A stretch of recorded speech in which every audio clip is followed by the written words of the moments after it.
1 अगस्त से रात 8:30 बजे सोनी पर। आप हमारे भी लल्ला का नामकरण कर दो ना। पुत्री, ये क्या कह रही हो तुम? विनती कर रही हूँ, और मेरी जे आग्रह अस्वीकार मत ही करो। आप दोनों भाइयों का नामकरण एक साथ हो जाएगा।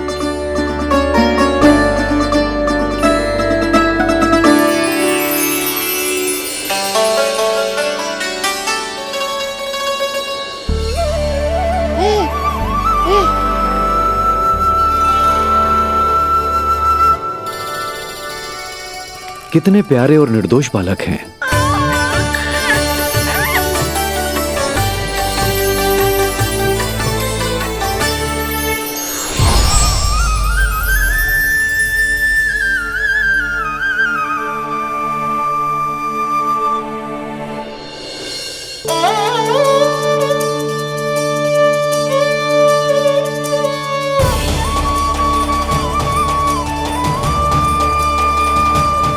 इन दोनों को देखकर गुरुदेव की आंखों में आंसू क्यों आ गए?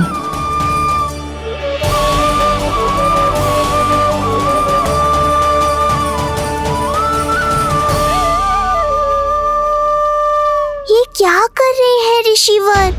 संभालिए अपने आप को, नहीं तो मेरा रहस्य खुल जाएगा आज। अरे ऋषिवर, हाथ मत जोड़िए। इससे पहले कि गड़बड़ हो जाए, अपनी नमस्कार मुद्रा को आशीर्वाद मुद्रा में बदल दीजिए। बात को समझिए। मैंने ये अवतार मैया और लल्ला के अद्भुत संबंध का अनुभव करने के लिए लिया है, पर आपकी भावुकता के कारण यदि मैया को मेरा सत्य पता चल गया तो ये संबंध ही बदल जाएगा।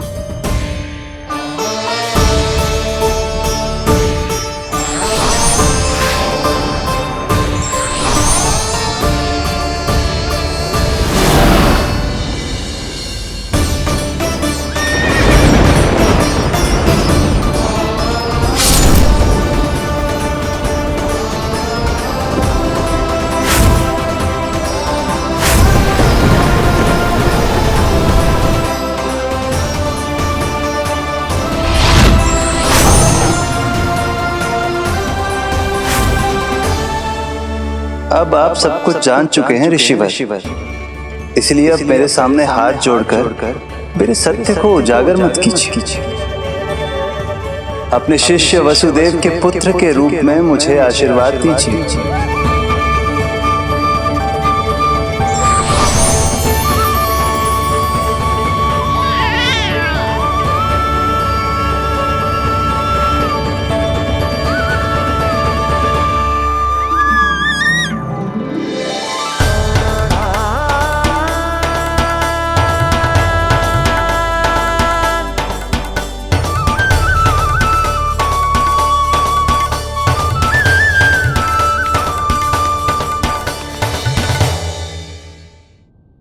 ऋषिवर, आप मौन क्यों हैं? और आपकी आंखों में आंसू? सब कुछ ठीक है ना? अब तो आप हमारे लल्ला का नामकरण करोगे ना?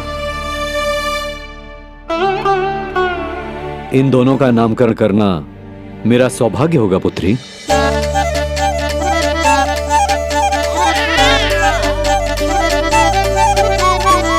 परंतु ये गोपनीय रूप से करना होगा।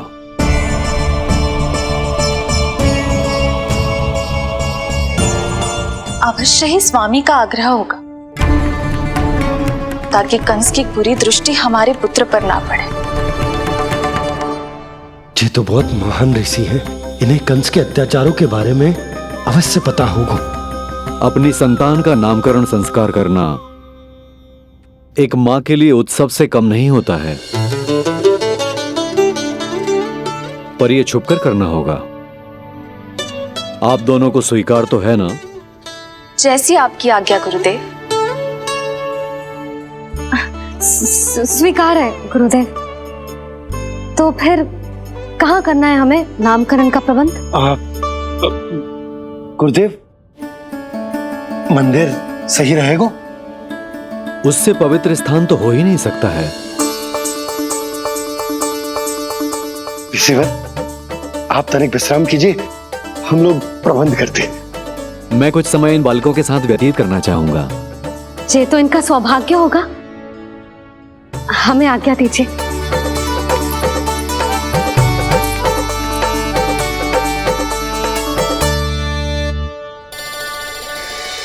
प्रभु, स्वयं भगवान होकर भी आपको बंदी गृह में जन्म लेना पड़ा।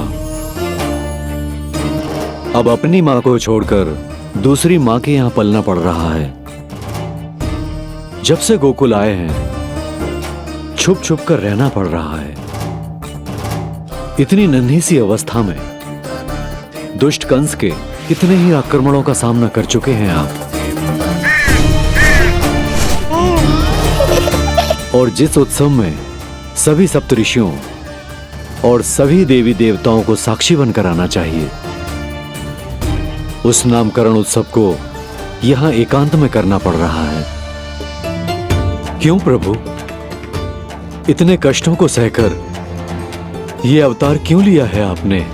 दुष्टों का नाश करने के लिए, धर्म की स्थापना करने के लिए और सबसे अधिक मैया की ममता का अनुभव करने के लिए। पर इसके लिए इतने कष्ट? मानव जीवन लिया है तो कष्ट तो उठाने ही पड़ेंगे ऋषिवर। मानव जीवन की आंच जला रही है, फिर भी आप मुस्कुरा रहे हैं प्रभु।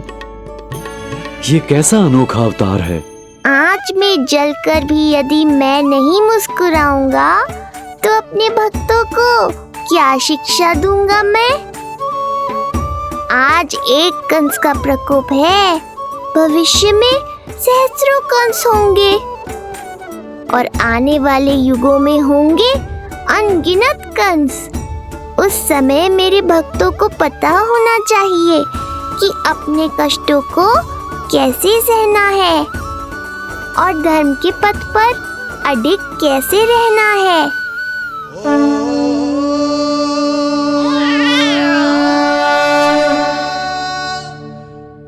आप धन्य हैं प्रभु।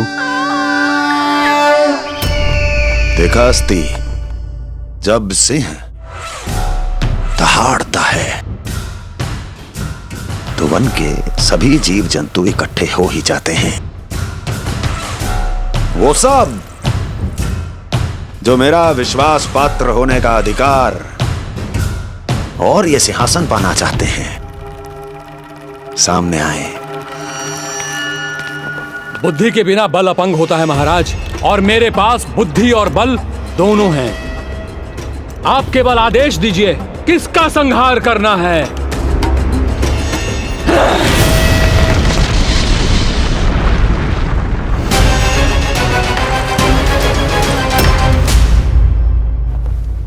सारी तैयारी हो गई। बोलो।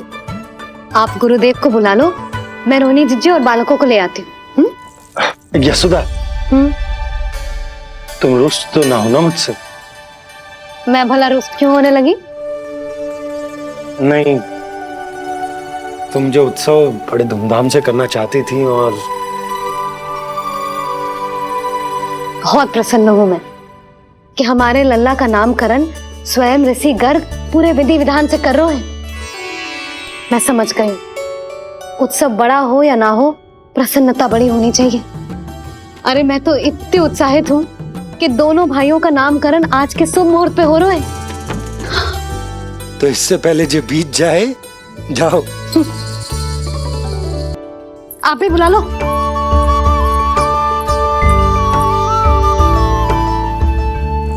यहाँ सब के सब एक से बढ़कर एक है, तो फिर अपने कार्य के लिए किसका चुनाव सबसे पहले करूं? मेरा सामर्थ्य तो आपने अभी तक देखा ही नहीं महाराज। चुटकी बजाकर शत्रुओं का विनाश कर सकता हूं मैं।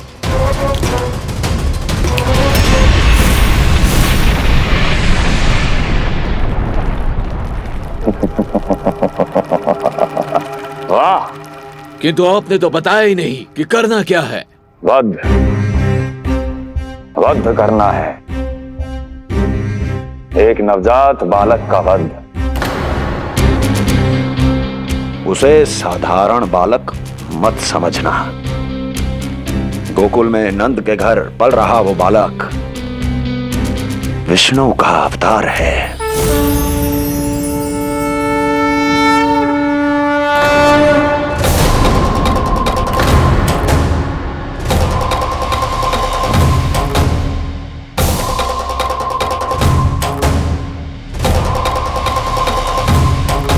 क्या हुआ?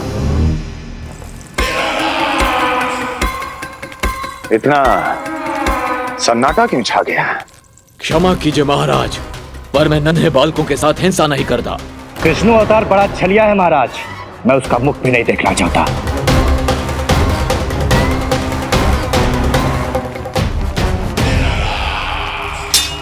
गाने दो इन्हें।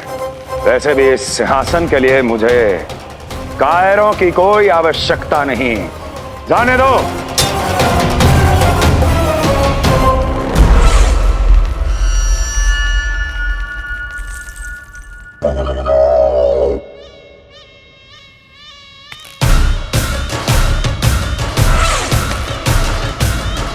दुर्जन, क्या कहा था मैंने कहा था केवल वही आए जिनके हृदय में साहस का ज्वालामुखी धधकता हो, जिनकी तलवारें पर्वतों का सीना चीरने के लिए व्याकुल हो, जिनकी संकल्प शक्ति इतनी दृढ़ हो कि वो मृत्यु से टक्कर ले जाए। वही होगा इस सिंहासन का असली अधिकारी। महाराज,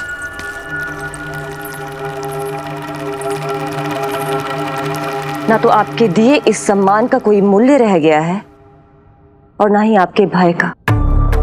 अभी अभी आपने ही कहा था ना कि जब वन में कोई सिंह दहाड़ता है तो उस वन के सभी जीव जंतु एक जगह एकत्रित हो जाते हैं, परंतु उसी वन में जब कोई बब्बर सिंह दहाड़ता है तो वही जीव जंतु भय के मारे इधर उधर भागने लगते हैं।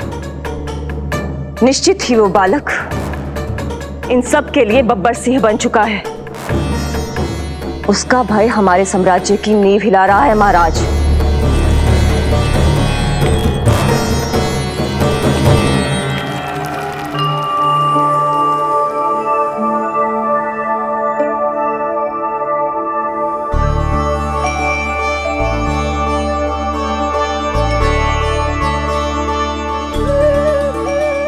हे नारायण, मेरा मार्गदर्शन कीजिए। हे मां सरस्वती, मुझे आशीर्वाद दीजिए ताकि मैं दोनों बालकों के लिए सर्वोत्तम नामों का चुनाव कर पाऊं।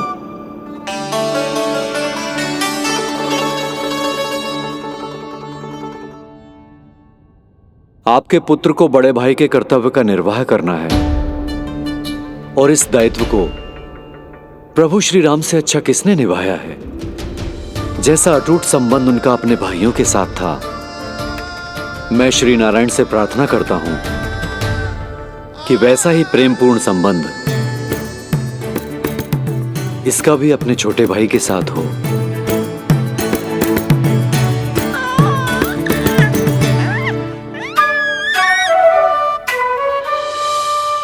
इसीलिए इसका नाम राम हो। इसीलिए इसका नाम राम, इसीलिए इसका नाम राम।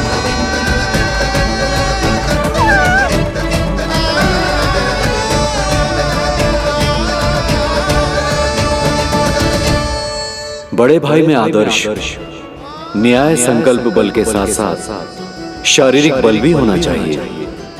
मैं देख पा रहा हूं ये बालक इन सब बलों के लिए जाना जाएगा। इसलिए जो नाम इसके व्यक्तित्व के लिए सबसे उचित है वो है बलराम। बलराम, बलराम।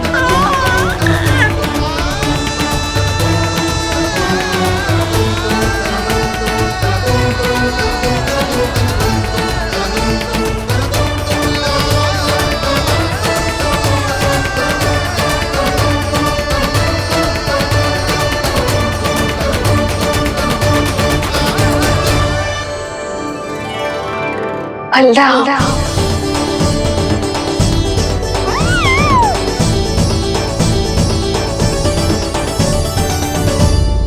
तो फिर उसका नाम बल राम रखना। कैसा अद्भुत संयोग है रिसीवर।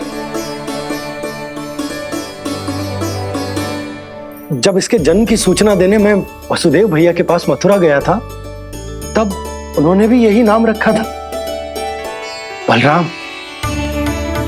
ये संयोग नहीं, नारायण की इच्छा है नंदराज। बलराम से अधिक उपयुक्त नाम इस बलराम के लिए कुछ और हो ही नहीं सकता है। पर मैं तो दाऊ कहकर ही बुलाऊंगा इन्हें, बलदाऊ।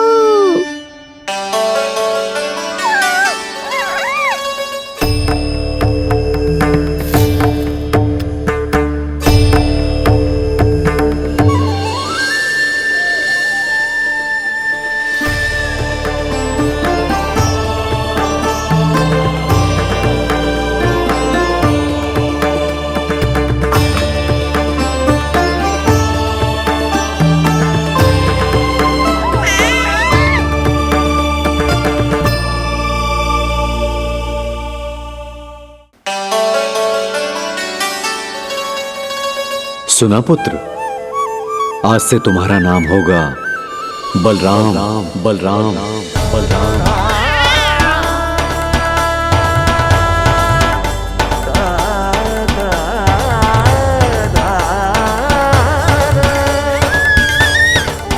गुरुदेव, कितना अद्भुत नाम दिया है आपने इसे। अब मेरे लल्ला को भी ऐसा ही कोई उत्तम सा नाम दे दो।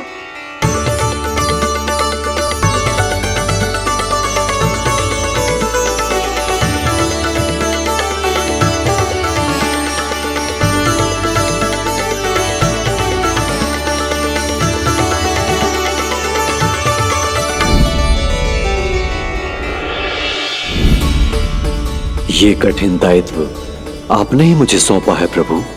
इसे निभाने की क्षमता भी आप ही दीजिए।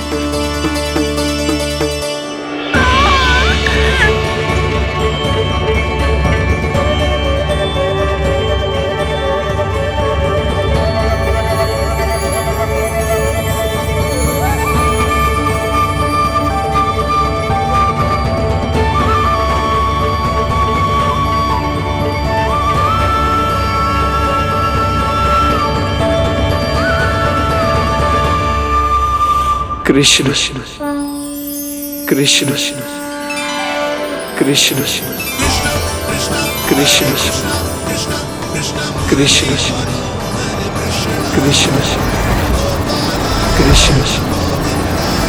कृष्ण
कृष्ण कोई साधारण शब्द नहीं है। ये अनेक विशेषताओं से भरा हुआ है। क बना है कमलकांत से, अर्थात वो जो श्रीपति विष्णु जैसा हो।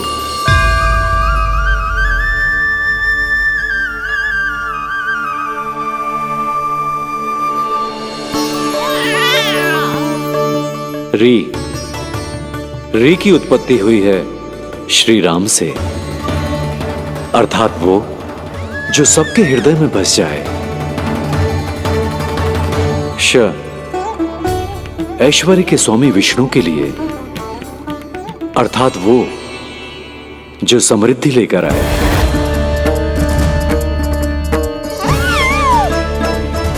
और ना है नरसिंह के लिए, अर्थात वो जो रक्षा करे।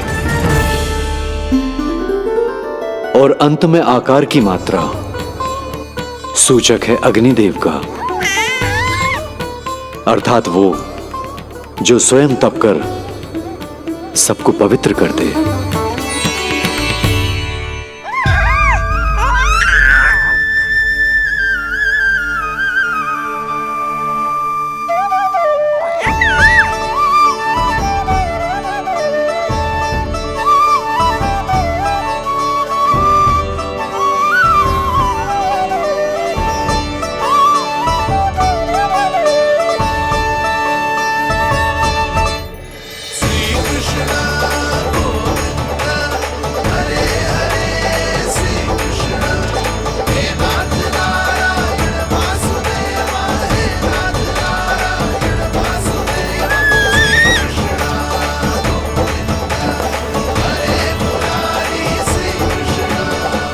आज से तुम्हें सारा संसार जिस नाम से पहचानेगा वो नाम है कृष्ण। वो नाम है कृष्ण। वो नाम है कृष्ण। वो नाम है कृष्ण। कृष्ण कृष्ण कृष्ण कृष्ण कृष्ण कृष्ण कृष्ण कृष्ण कृष्ण कृष्ण कृष्ण कृष्ण कृष्ण।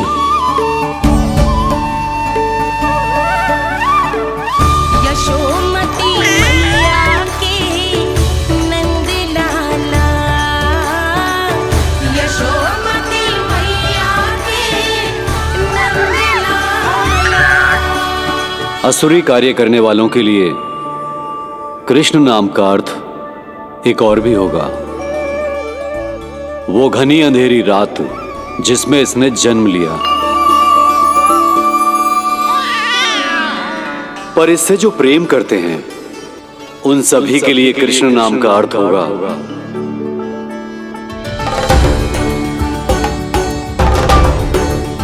अतुलनीय सुंदरता और अथाह प्रेम।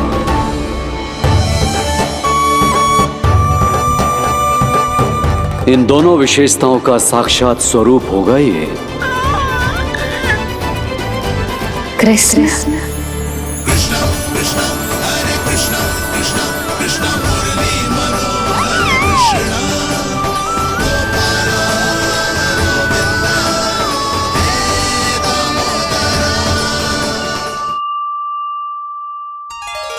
कृष्ण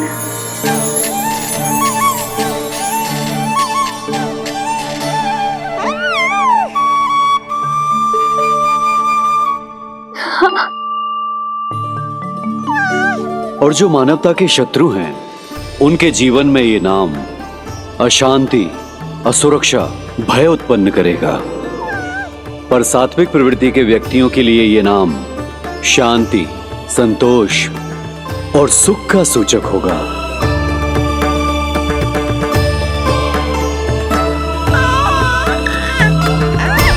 कृष्ण कृष्ण कृष्ण। कहां से आ रही है ये ध्वनियां? कृष्ण। कहां से आ रही है ये ध्वनियां? कृष्ण कृष्ण। स्वामी महाराज, कृष्ण कृष्ण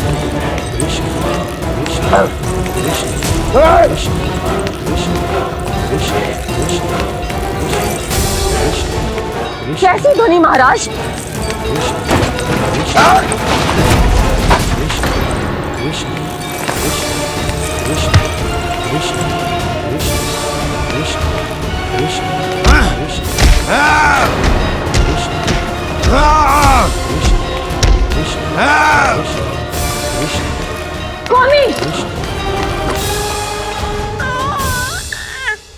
कृष्ण।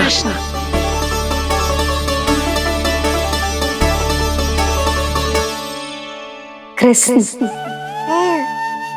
जे नाम अनंत काल तक स्मरण किया जाता रहेगा, जय तेरी मैया का आशीर्वाद। संसार मुझे कृष्ण बुलाए या नीलमणि कहकर पुकारे, मैं रहूंगा तो बस यशोमती मैया का नंद लाला। यशोमती मैया के नंद लाला, यशोमती मैया के नंद लाला।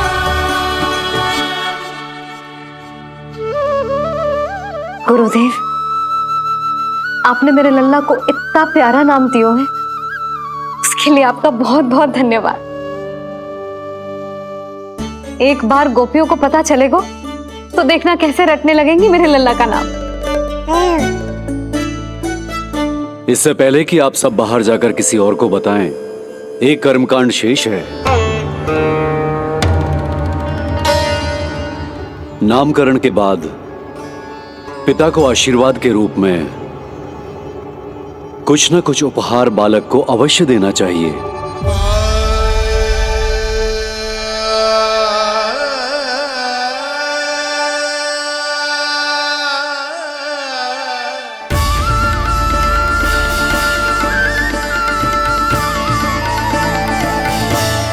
मैं क्या दूं?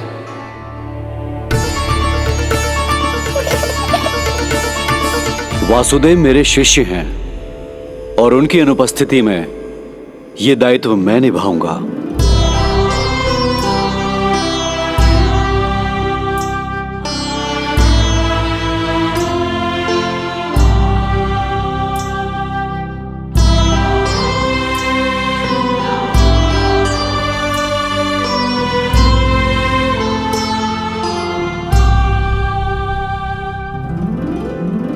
इसे अपने पिता की ओर से स्वीकार करो पुत्र।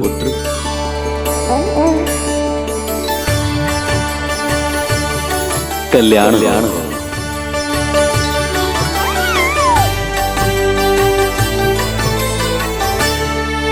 क्या दूं मैं इसे?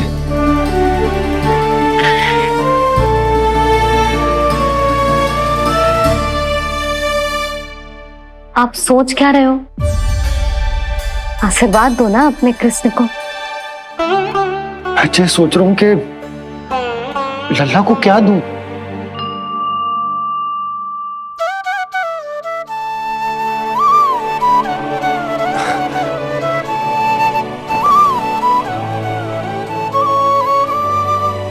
लल्ला,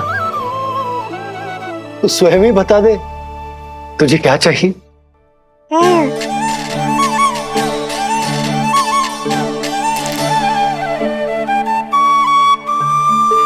देखो जी, लल्ला ने ही आपकी उलझन समाप्त कर दी।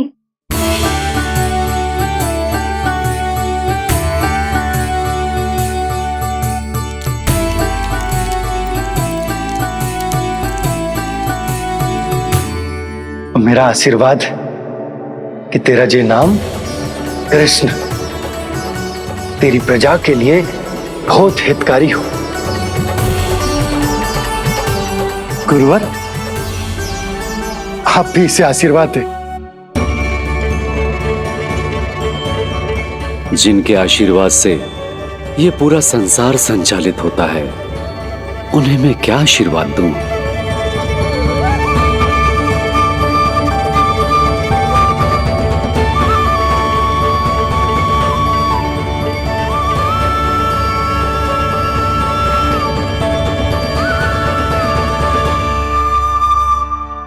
आपने तो मुझे मेरा नाम दिया है ऋषिवर।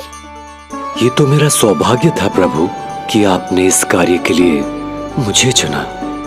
पर आपका कार्य अभी समाप्त नहीं हुआ ऋषिवर। एक विनती और है मेरी। आज्ञा दीजिए प्रभु, क्या करना होगा मुझे? बाबा को मेरी वास्तविक पहचान बतानी होगी आपको, और इन्हें इस बात के लिए मनाना होगा कि ये मैया को कभी भी मेरा सत्य पता ना चलने दे। पर प्रभु, मैं ये कैसे कर पाऊंगा?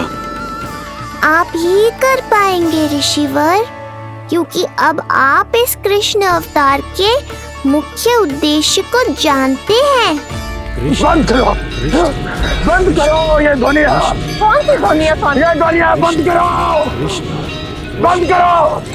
क्या सुनाई दे रहा है आप? ये शब्द जो मेरे कानों में गूंज रहा है। भरत, भरत समझिए। रुक जाइए। मुझे मारा।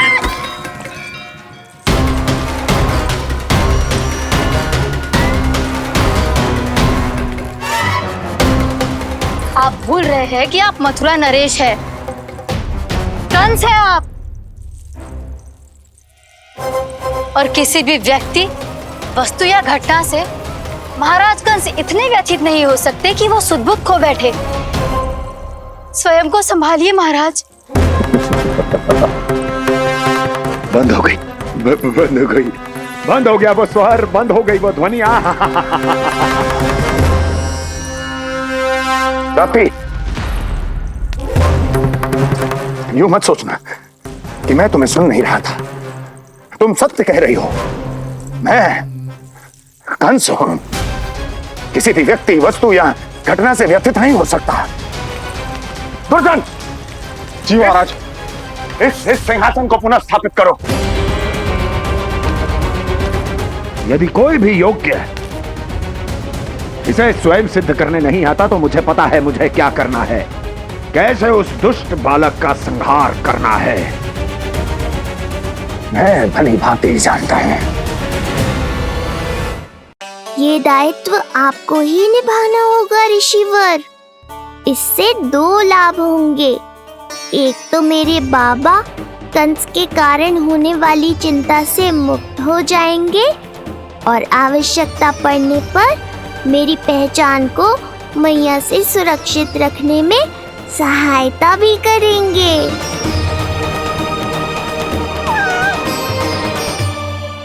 नंदराज, अब बलराम और कृष्ण दोनों को भूख लग गई होगी।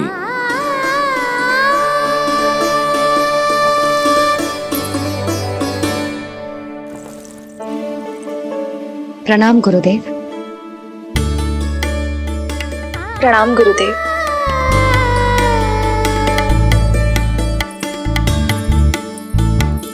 गुरुदेव, अब आप भी विश्राम कर लीजिए। नहीं नंदराज, मुझे शीघ्र ही मथुरा पहुंचना है। राजा वासुदेव और रानी देवकी मेरी प्रतीक्षा कर रहे होंगे। पर इससे पहले कि मैं जाऊं, मुझे आपको कुछ बताना है।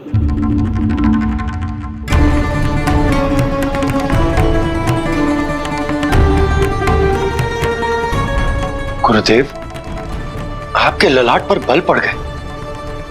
सब कुछ ठीक तो है ना? कहीं आप मुझे कंस के बारे में तो ना बताना चाहते?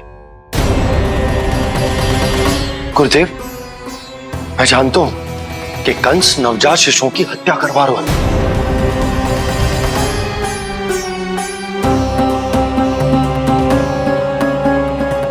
कंस नहीं, कृष्ण के बारे में कुछ कहना है मुझे।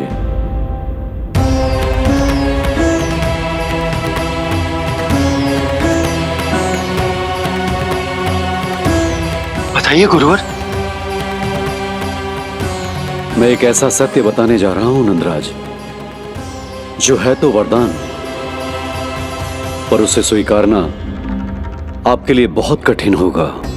गुरुदेव, आप जो कह रहे हैं वो मैं समझ ना पा रहा हूं। बताइए ना।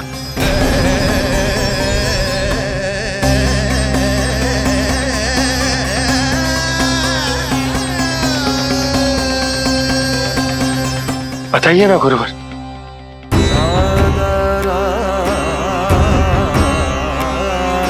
सत्य यह है नंदराज, कृष्ण राजा वासुदेव के पुत्र हैं। कृष्ण राजा वासुदेव के पुत्र हैं। कृष्ण राजा वासुदेव के पुत्र हैं।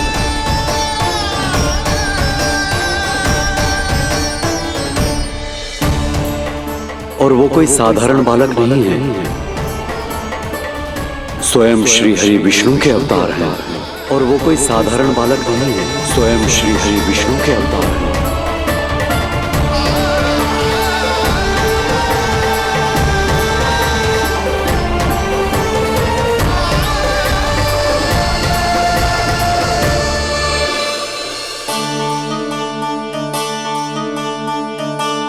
कछु विचित्र लग रहा है। कौन हो तुम? मैं हूं श्री विष्णु का अवतार। कैसे संभव है गुरुदेव? वो तो नन्हा सा बालक।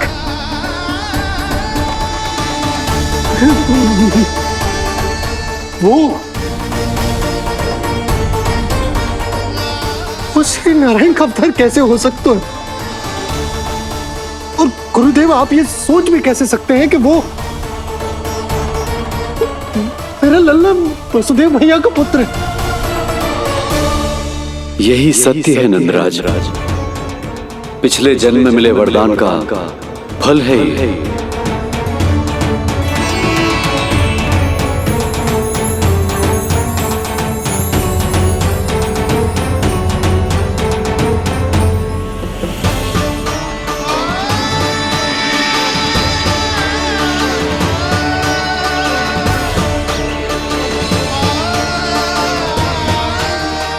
मैं आपकी संतान के रूप में अवश्य आऊंगा, किंतु उसके लिए आपको मेरे अगले अवतार के बाद एक और अवतार की प्रतीक्षा करनी होगी,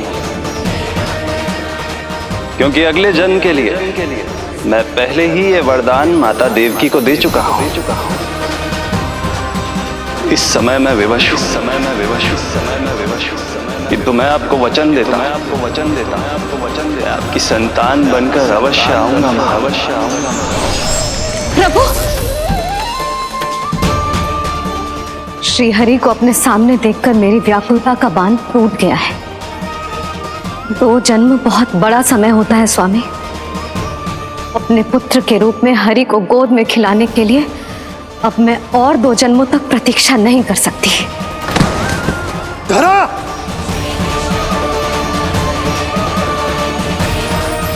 माता देवकी को मैं पहले ही वचन दे चुका हूं, इसलिए विधि के विधान के अनुसार मुझे उन्हीं का पुत्र बनकर जन्म लेना होगा। किंतु आपकी आतुरता का अनुभव करने के बाद अब मैं भी आपका स्नेह पाने से स्वयं को और वंचित नहीं रख सकता। ये जो भी हो रहा है प्रभु की ही लीला है। कृष्ण के जन्म के तुरंत बाद भगवान विष्णु के आदेश पर वासुदेव जी के यहां आना पड़ा और आपकी और रानी यशोदा की पुत्री को अपने पुत्र के साथ बदलना पड़ा और इस तरह कृष्ण आपके और रानी यशोदा के पुत्र बन गए।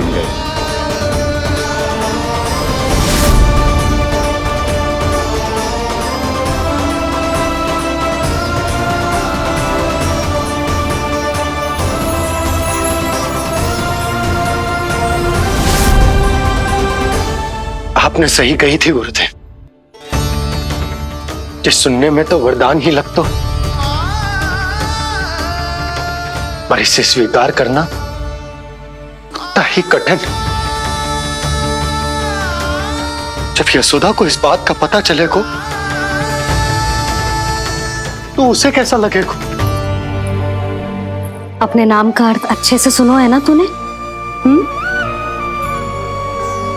उसका हर एक अक्षर भगवान श्री नारायण से संबंधित है, जैसे उन्हीं का स्वरूप है तू। बस मैया, ये सत्य आपसे छुपा रहे, इसी कारण बाबा के लिए ये जानना आवश्यक है। फिर चाहे इसे स्वीकार करना उनके लिए कितना भी कष्टदायक क्यों ना हो। नहीं नंद, ये सत्य उन्हें आप नहीं बताएंगे। स्वयं प्रभु ने मुझसे कहा है किसी और प्राणी को इसके बारे में भनक तक नहीं लगनी चाहिए, और रानी यशोदा को तो बिल्कुल नहीं। गुरुवर, कंस के आक्रमणों की जानकारी यशोदा से पहले ही छुपा कर रखना कठिन था। अब इतना बड़ा सत्य मैं यशोदा से कैसे छुपाऊंगा? आपको छुपाना ही होगा नंदराज, यही प्रभु की इच्छा है।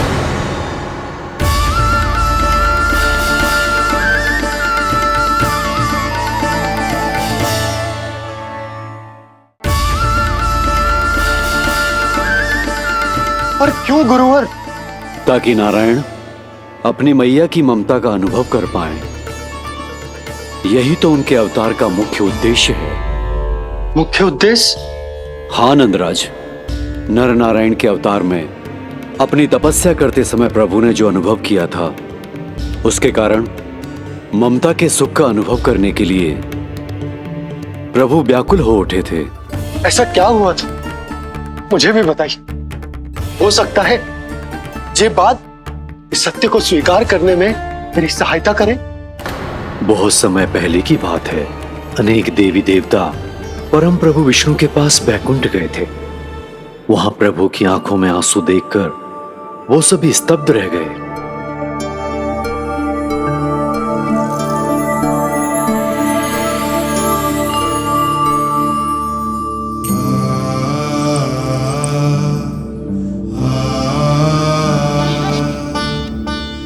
प्रभु, आपकी आंखों में आंसू?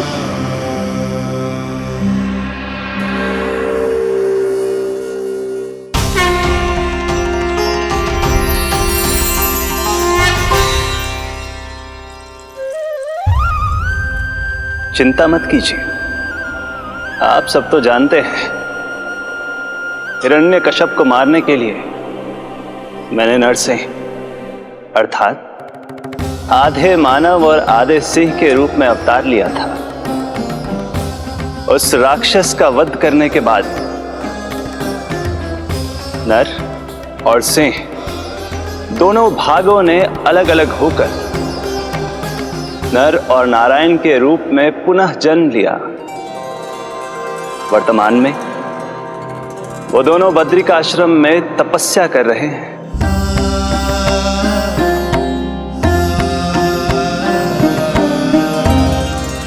आज उन दोनों ने कुछ ऐसा देखा जिसने मुझे भी भावुक कर दिया।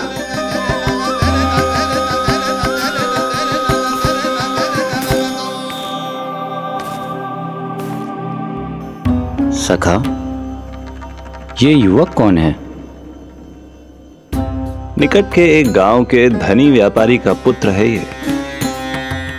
प्रत्येक संध्या वन के उस पार ये अपनी प्रेयसी से मिलने जाता है और फिर रात्रि भर उस नर्तकी के साथ सहवास करने के बाद सुबह अपने निवास को लौट आता है।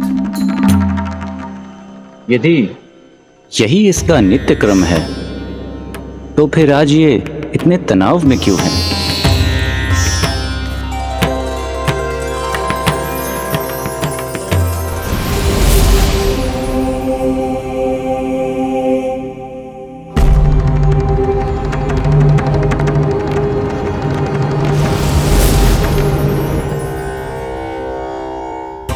कल रात्रि प्रेम क्रिया के मध्य उस नर्तकी ने इससे पूछा, ये सबसे अधिक प्रेम किससे करता है? जब इसने कहा तुमसे, तो वो बोली, तुम्हें अपने प्रेम को सिद्ध करना होगा। अपनी मां के हृदय को उसके तन से अलग कर मुझे सौंपना होगा। मां का हृदय?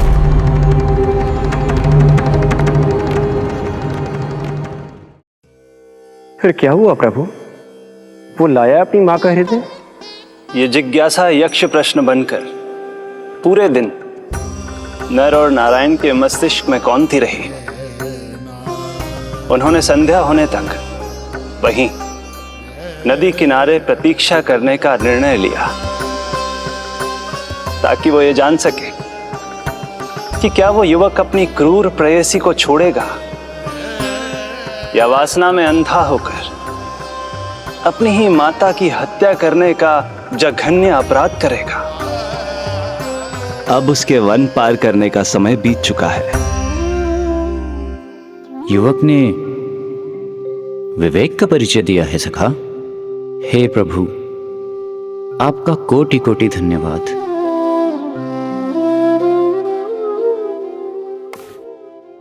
सखा,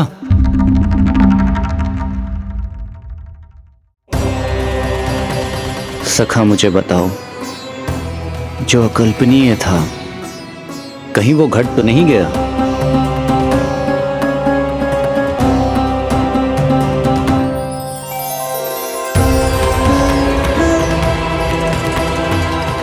जब इस युवक की मां को इसकी प्रेयसी की क्रूर मांग के बारे में पता चला तो जो उसने किया वो इस समस्त संसार में केवल एक मां ही कर सकती है।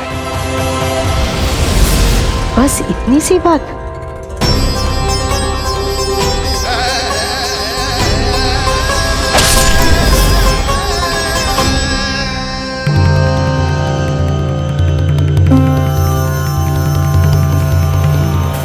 संभाल के मेरे बेटे, कहीं चोट ना लग जाए तुझे। संभाल के मेरे बेटे, कहीं चोट ना लग जाए तुझे। संभाल के मेरे बेटे, कहीं चोट ना लग जाए तुझे। ये तो उसकी मां की पुकार है। मां, मैंने क्या कर दिया मां? मां!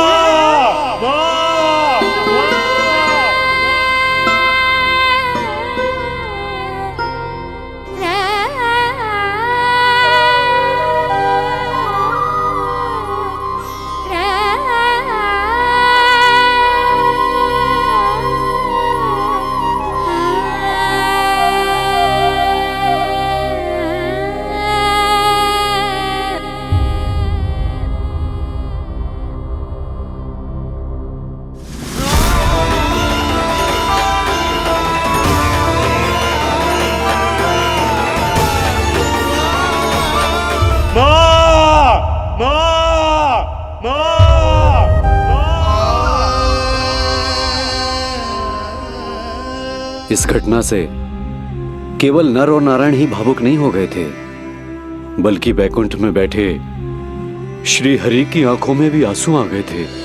ममता के लिए तरसने लगे थे वो। इसीलिए उनके इस अवतार का मुख्य उद्देश्य है मां की ममता का अनुभव करना। यही कारण है कि ये सत्य आपको रानी यशोदा से छुपाना ही होगा नंदराज। नहीं तो वो कृष्ण को मां की दृष्टि से नहीं, एक भक्त की दृष्टि से देखेंगी, और प्रभु जिस आनंद के लिए इतना कष्ट उठा रहे हैं उससे ही वंचित रह जाएंगे। बोलिए नंदराज, आप श्री नारायण के इस सत्य को गुप्त रखेंगे ना?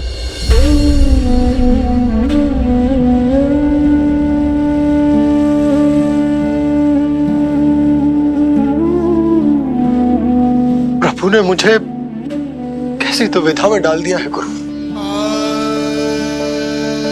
यशोदा से तो ये सत्य मैं छुपा भी लूंगा, परंतु स्वयं से कैसे छुपाऊंगा? और बाबा होने को सुख,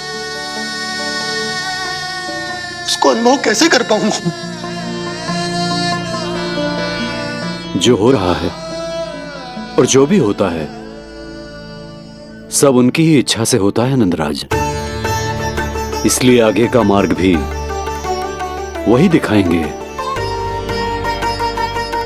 अब मैं चलता हूं नंदराज। राजा वसुदेव और रानी देवकी नामकरण के बारे में जानने के लिए व्याकुल हो रहे होंगे।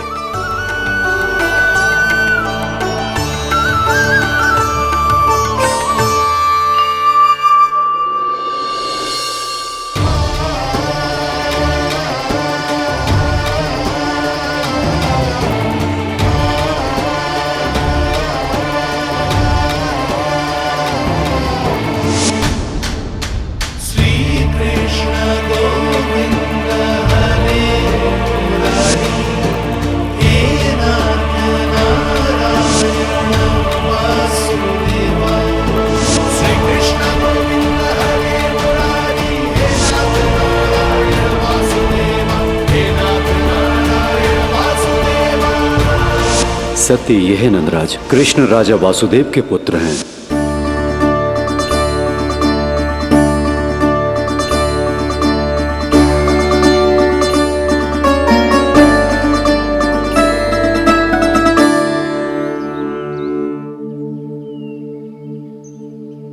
नंदराज,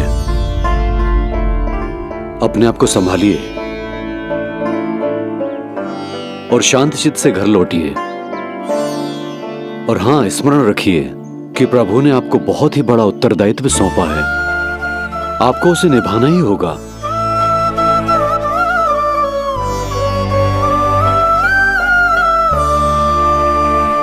प्रभु आपको शक्ति दे।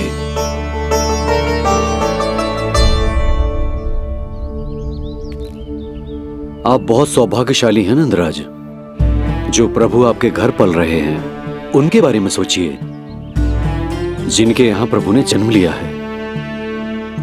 वो दोनों तो प्रभु की बाल लीलाओं से पूरी तरह से वंचित हैं।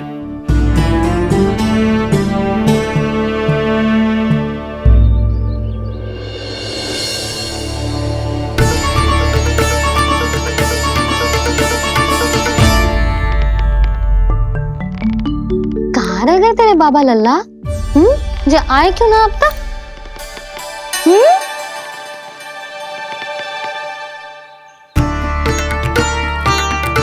मेरा लल्ला मेरा ना है, वो तो मेरे आराध्य नारायण का अवतार, और ये बात मुझे यशोदा से छुपानी।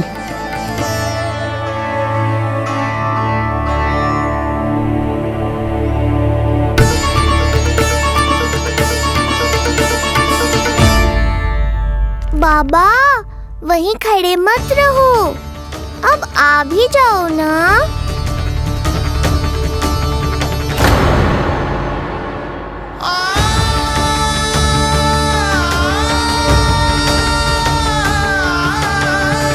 एक पग भी आगे बढ़ाने का साहस ना हो रो मेरा। हे प्रभु, आप ही बताओ, अपने आराध्य को, अपने इष्ट देव को अपने लल्ला के रूप में कैसे देख पाऊंगा मैं जानता हूँ बाबा, ये बहुत कठिन है, पर भीतर तो आओ।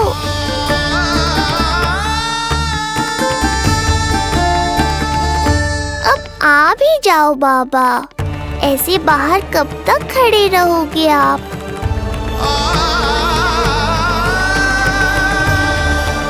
बस बाबा, बस आ जाओ भीतर, आ जाओ, आओ ना, आओ ना।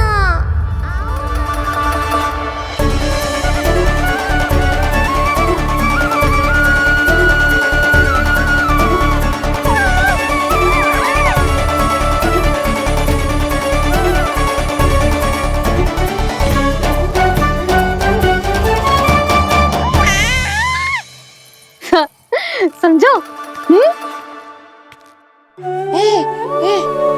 जब तू इधर उधर भाग रहा होगा तो तुझे बुलाने के लिए मैं तुझे ऐसे पुकारूंगी, कृष्ण। और जब तू शैतानी करेगो ना लल्ला, मैया को तंग करेगो, तो मैं तुझे क्रोध में ऐसे बुलाऊंगी, कृष्ण। हाँ। इसे सत्य पतो ना है, इसीलिए कितनी अच्छी तरह से मैया होने का कर्तव्य निभा रही, पर मैं अब बाबा होने का कर्तव्य कैसे निभा पाऊंगा?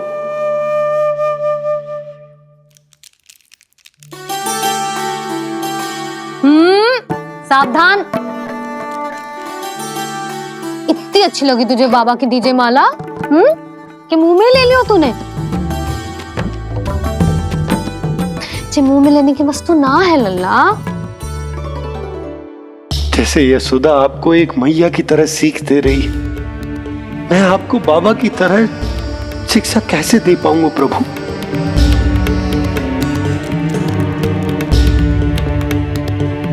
कृष्ण, अभी मना किया ना मैया ने? ये तो प्रभु को ही डांट रही है। सावधान, जो फिर से मुंह में लिया तो। यशोदा, तुम्हें पता भी है तुम किस पर क्रोधित हो रही? हाँ, अपने लल्ला पर। और किस पर? मेरे कहने का अर्थ ये है कि तुम्हें सच में पता भी है जे कौन है? स्वयं प्रभु ने मुझसे कहा है किसी और प्राणी को इसके बारे में भनक तक नहीं लगनी चाहिए, और रानी यशोदा को तो बिल्कुल नहीं, और रानी यशोदा को तो बिल्कुल नहीं, और रानी यशोदा को तो बिल्कुल नहीं। यही कहना चाहते हो ना आप कि मैं गोकुल के राजकुमार को डांट रही हूँ? अरे पर मैया और बाबा का स्थान तो हर पद से ऊंचा होता है ना जी। माँ और बाबा को तो अधिकार होता है ना प्रेम करने का भी और भूल पर डांटने का भी। बस यही बात आपको समझनी है बाबा, फिर सब पहले जैसा हो जाएगा। मैं समझता हूँ जे, पर ये विचार के जे केवल हमारा पुत्र ना है, ये स्वयं नारायण का अवतार भी है, इसे अपने मन से निकाल ना पा रहा हूं मैं। ओहो, आपको समझाना तो मैया को संभालने से भी अधिक कठिन है बाबा। लल्ला, अरे लल्ला। जशोदा जी, आपने हमें नामकरण के लिए ना बुलायो। कोई बात ना है, लेकिन ये तो बताओ कि लल्ला का नाम क्या रखो है? हाँ भाभी, बताओ ना। हाँ जीजी, अब और प्रतीक्षा ना हो रही हमसे। इसका नाम रखो है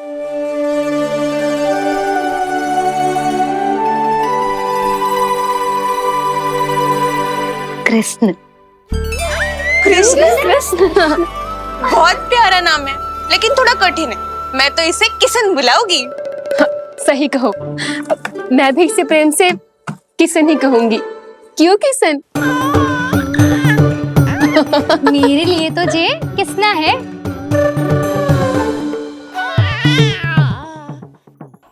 क्या कर रही हैं ये सब?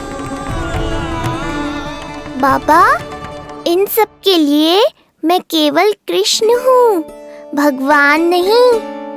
बस अब आप भी शीघ्र ही समझ जाओ ना ये। अरे तुम सब। हाँ हाँ, बुरा मुझे भी लग रहा है जो सारी की सारी पहले ही दिन मेरे लल्ला का नाम बिगाड़ रही हैं। किंतु इसमें भी इन सब का प्रेम ही छुपा है, और हम सब तो प्रेम से भगवान को भी प्यारा सा नाम दे देते हैं, है ना? हाँ। सत्य तो ये है कि कृष्ण नाम बहुत अच्छा है, किंतु मैं भी अपने लल्ला को प्रेम का नाम देना चाहती हूँ। कान्हा बुलाऊंगी इसे, कान्हा बुलाऊंगी इसे, कान्हा बुलाऊंगी इसे।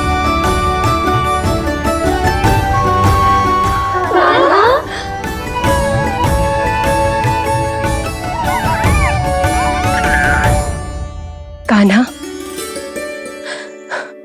अनोखी ध्वनि, सहज सा मीठा, मैं भी इसे कान्हा ही पुकारूंगी।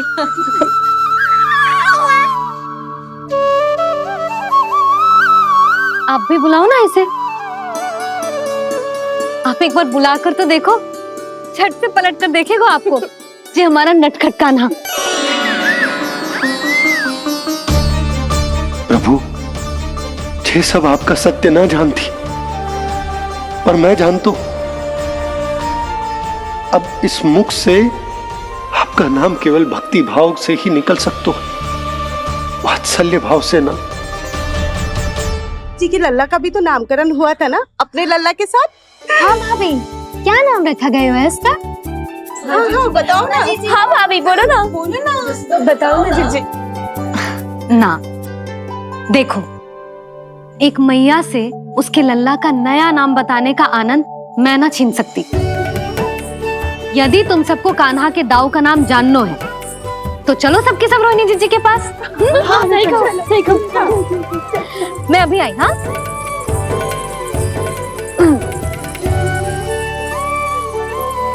सुनो जी, आप लल्ला को संभालो, मैं अभी आई। मैं कैसे? ये प्रभु लल्ला जी, क्या मैं कर रहे हो? क्या हो गया आपको? मैं शीघ्र ही आ जाऊंगी। यशोदा, मुझसे दूर कब तक रहोगे बाबा?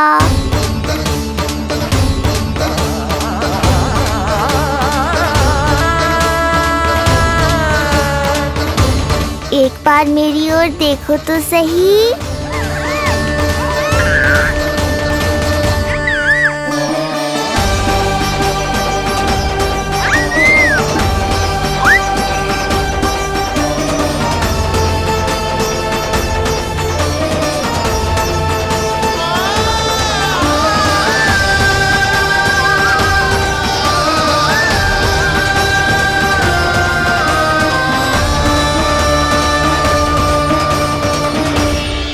प्रभु, मुझे दुविधा में डालकर आप मुस्कुरा रहे हो।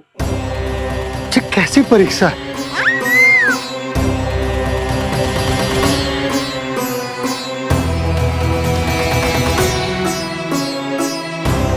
ये क्या कर रहे हैं आप? पिता का स्थान पुत्र के चरणों में नहीं होता, पुत्र के सिर के ऊपर होता है उनका हाथ, उनका वरदहस्त। प्रभु, आप चाहते हो कि मैं आपका सत्य यशोदा को ना बताऊं। यशोदा चाहती है कि मैं आपको लल्ला की तरह अपने गोद में उठाकर आपसे बातें करूं। मेरी आंखें चाहती हैं कि मैं आपको अपने इष्ट देव, अपने आराध्य के स्वरूप में देखूं। और मेरा हृदय चाहता है कि मैं आपको अपने पुत्र के स्वरूप में देखूं। अब आप ही बताओ प्रभु, अब मैं इस परिस्थिति में क्या करूं? मुझे कुछ समझ में ना आ रहा। आप ही का आसरा है प्रभु। आप ही को सहायता करनी होगी। आप ही बताइए कि किस प्रकार एक भक्त अपने भगवान को अपने लल्ला के स्वरूप में देखे, उसे अपने हाथों में उठाए, उसे खिलाए, उसके साथ बातें करे, कैसे वो उसका लालन पालन करे अपने पुत्र के स्वरूप में। प्रभु, मुझे कुछ समझ में ना आ रहा। सहायता करो प्रभु। चिंता मत कीजिए बाबा, आपके सभी प्रश्नों का उत्तर शीघ्र ही मिलेगा आपको।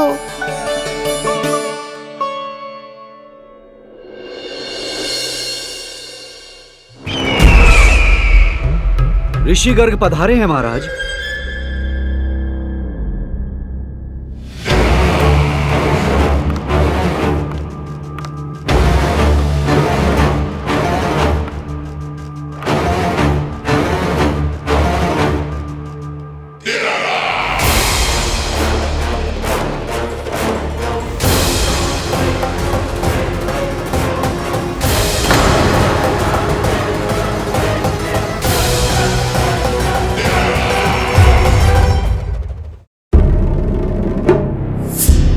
तो महान मथुराधीश कंस के दरबार में ऐसे सम्मान होता है ऋषि मुनियों का? नहीं ऋषिवर, ये तो केवल एक उदाहरण है कि कैसे एक विष्णु भक्त का सम्मान नहीं किया जाना चाहिए। तब तो अच्छा ही है। मैं यहां तुमसे सम्मान की अभिलाषा लेकर नहीं आया हूं। मैं यहां देवकी और वसुदेव से भेंट की इच्छा लेकर आया हूं। क्यों? मेरे विरुद्ध कोई षड्यंत्र रचना चाहते हो? जो सदैव दूसरों के विरुद्ध षड्यंत्र करता है, उसका संपूर्ण जीवन इसी भ्रम में बीतता है कि सारा संसार उसके लिए षड्यंत्र कर रहा है। परंतु अन्य व्यक्तियों के पास इससे भी अत्यधिक महत्वपूर्ण कार्य होते हैं करने के लिए। यह महत्वपूर्ण कार्य करने की आपकी यह इच्छा इस दरबार में पूर्ण नहीं होगी ऋषिवर।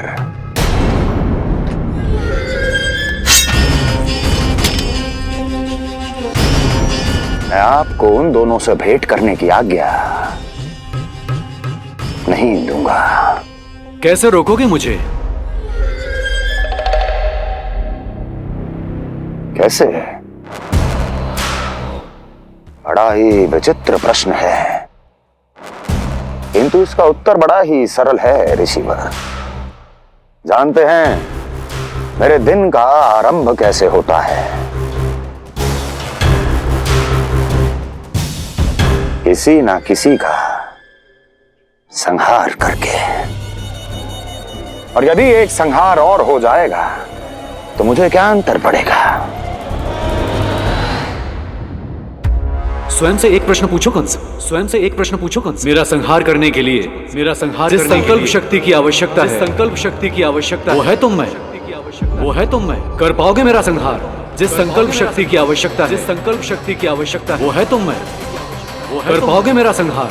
कर पाओगे मेरा संकल्प शक्ति की आवश्यकता है, संकल्प शक्ति की आवश्यकता। बोलो कंस, बोलो। यदि मैंने श्राप दे दिया, यदि मैंने श्राप दे दिया, कौन सा कवच तो तुम्हारा उसे सत्य होने से रोक पाएगा, उसे सत्य होने से रोक पाएगा। बोलो कंस, बोलो। यदि मैंने श्राप दे दिया, यदि मैंने श्राप दे दिया, कौन सा कवच तो तुम्हारा उसे सत्य होने से रोक पाएगा, उसे सत्य होने से रोक पाएगा। ऋषिवर, यदि आपके हृदय में स्वामी के विरुद्ध षड्यंत्र करने की इच्छा नहीं है तो महाराज भी आपको किसी से भेंट करने से रोकना नहीं चाहेंगे, है ना महाराज?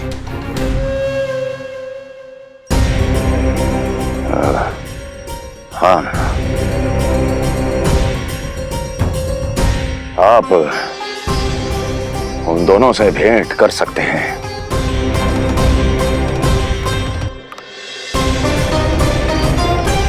दुर्जन, इन सब पर दृष्टि रखो। अब सब कुछ सुनकर आना, सब कुछ भी छूटना नहीं चाहिए। जाओ।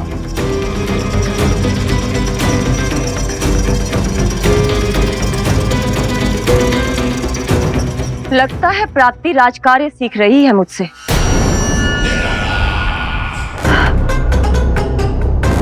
उचित समय पर सही सुझाव दिया तुमने प्राप्ति। अब आसानी से पता लग जाएगा कि ऋषि गर्ग के यहाँ आने का वास्तविक कारण क्या है महाराज।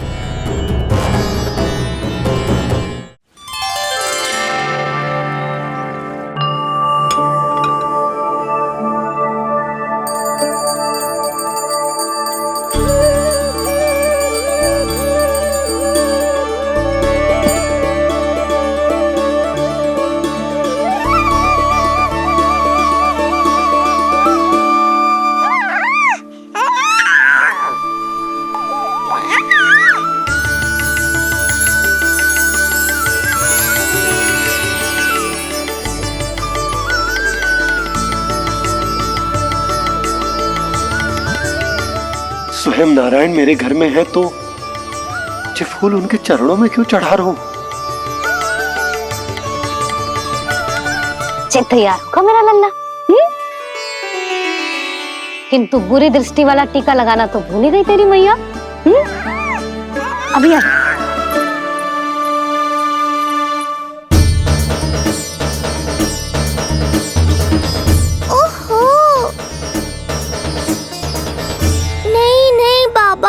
ये मत करो, मैया आ रही है, उन्हें पता चल जाएगा।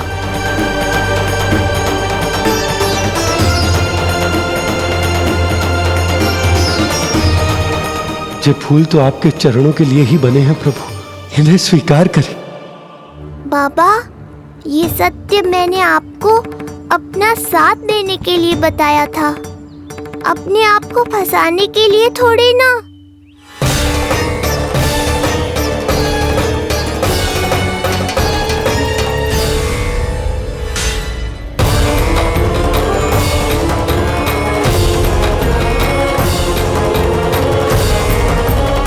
नारायण नारायण। प्रणाम पंडित जी। नंदराज जी, रानी जी, बिटिया के पांव भारी थे ना तो उसे लिवाने समधियाने चला गया था, वहां कुछ अधिक ही समय लग गया। आज वापस आया तो पता चलो कि स्वयं गर्ग ऋषि ने लल्ला का नाम रखो है, सो मिलने चला है। क्या नाम मिलो है इसे? उन्होंने लल्ला का नाम कृष्ण रखो है, उन्होंने लल्ला का नाम कृष्ण रखो है।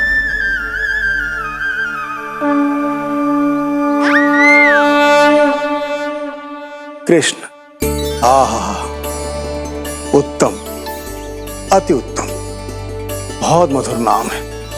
ऐसा लग तो है जैसे आप स्वयं श्री नारायण का नाम ले रहे हैं।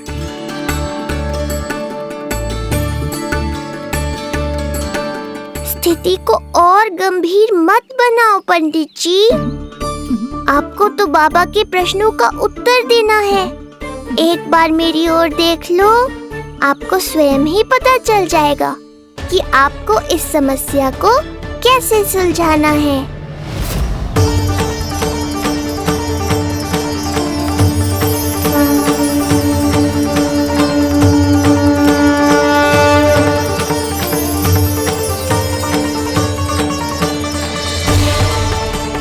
पंडित जी मेरे लल्ला को टकटकी बांध के देखे क्यों जा रहे हैं?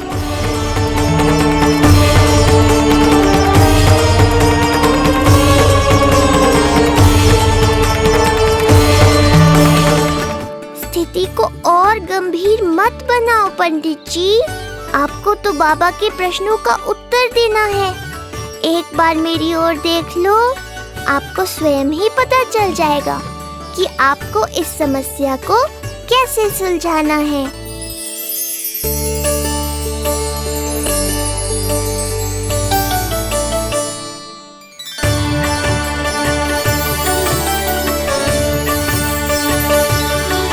क्या हुआ पंडित जी?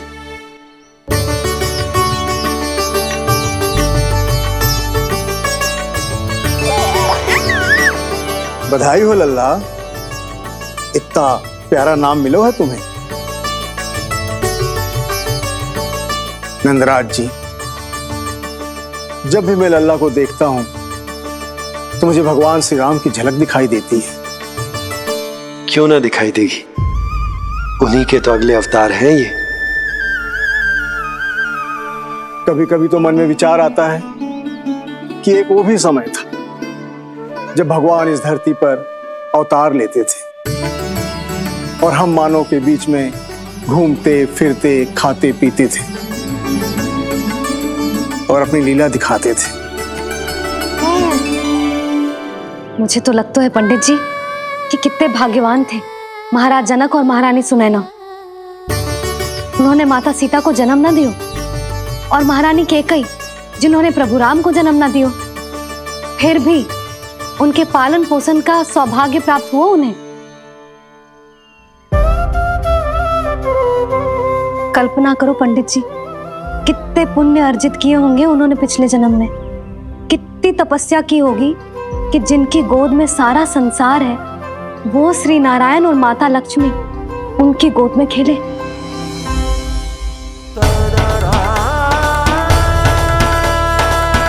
संसार में अवतार लेकर सांसारिक नाते भगवान को भी निभाने पड़ते हैं, फिर हम तो मानव हैं।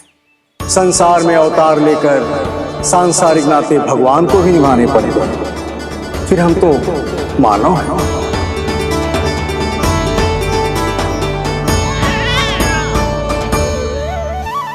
जो हो रहा है और जो भी होता है सब उनकी ही इच्छा से होता है नंदराज, इसलिए आगे का मार्ग भी वही दिखाएंगे। तो आपने मुझे मेरे प्रश्नों के उत्तर दिला ही दिए।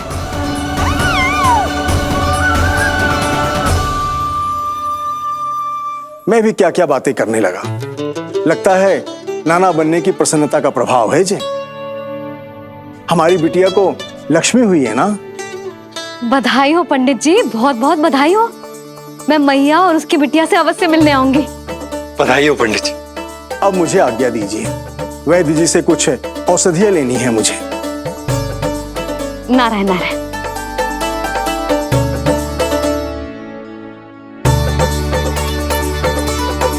आजा लल्ला, आजा।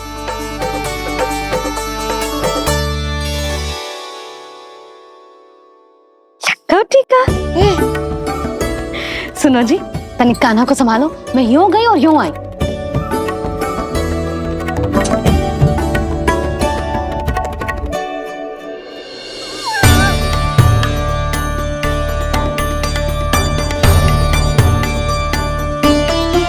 क्या हुआ?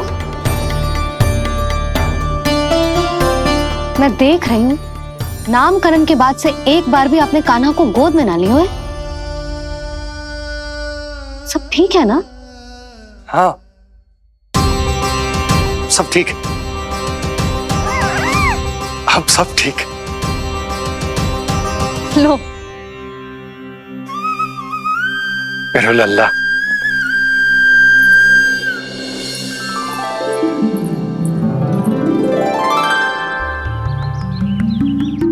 आपका बहुत बहुत धन्यवाद ऋषिवर।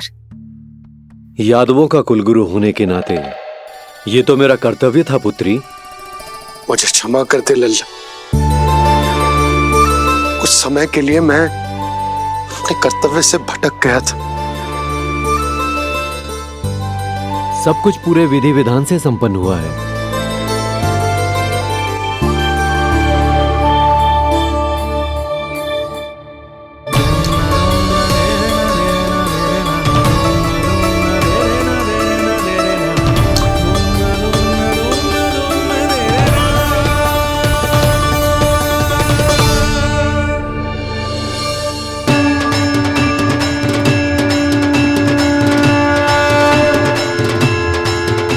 जो नाम मैंने दिया है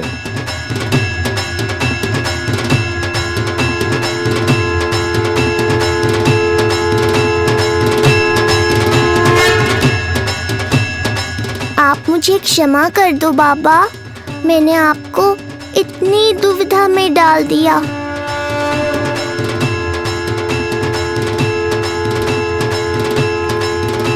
और इस तरह नंद को सब कुछ पता चल गया। आप दोनों चिंता मत करिए, सब ठीक है। अब मैं आपके 6 पुत्रों का श्राद्ध कर्म करूंगा।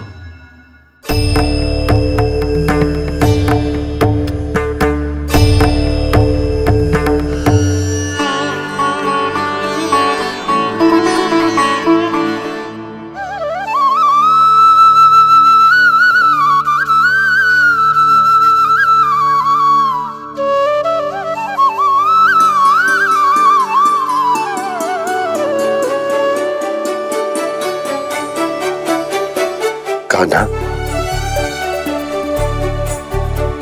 क्या हुआ जो मैं तेरा वास्तविक बाबा ना हूं?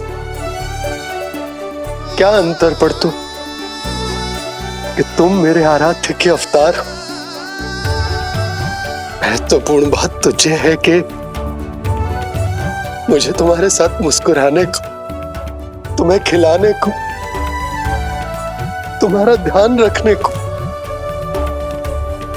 तुमसे प्रेम करने को सौभाग्य प्राप्त हो।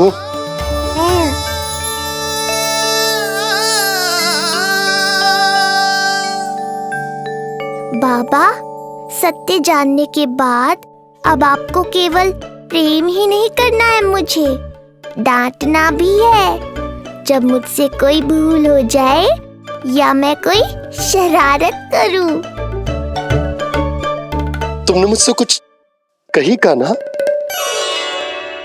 पर ये सब जानने के बाद तुम्हें कैसे डांट सकता हूँ? बताओ ना कि कैसे मैं तुम्हें ये कहूँ? वो सब आप मुझ पर छोड़ दो बाबा। शीघ्र ही जीवन की माया आपको अपने प्रभाव में ले लेगी और आप ये सब भूल जाओगे। पर जब जब मेरी दिव्यता की झलक संसार को मिलने वाली होगी और मेरा सत्य मैया को पता चलने वाला होगा, तब तब आपको इसका स्मरण हो जाएगा। इसका अर्थ है कि गुरुवर ने सही कहा था। श्री हरि की आंखों में भी आंसू आ गए थे। ममता के लिए तरसने लगे थे वो। इसीलिए उनके इस अवतार का मुख्य उद्देश्य है माँ की ममता का अनुभव करना। जो सत्य है कि इस अवतार का मुख्य उद्देश्य माँ की ममता का अनुभव करना। वो तो है बाबा, पर उसके साथ साथ आपका प्रेम पाना भी है। जानते हो, किसी संकट की स्थिति में आपको सब कुछ स्मरण क्यों आएगा? ताकि आप मैया को सत्य पता चलने से रोक पाओ। बोलो बाबा, आप मेरी सहायता करोगे ना?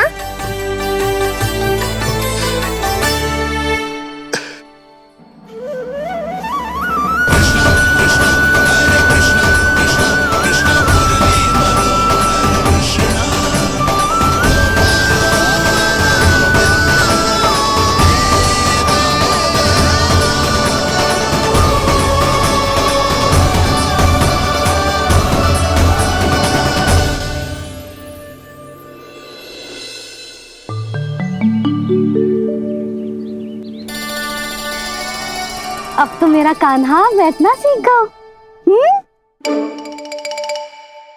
अब आगे से मैया कार्य करेगी तो कान्हा मैया के निकट ही बैठेगा। कितनी अच्छी तरह से बैठने लगो मेरा कान्हा। तेरे बाबा कुछ अधिक ही व्यस्त हैं आज।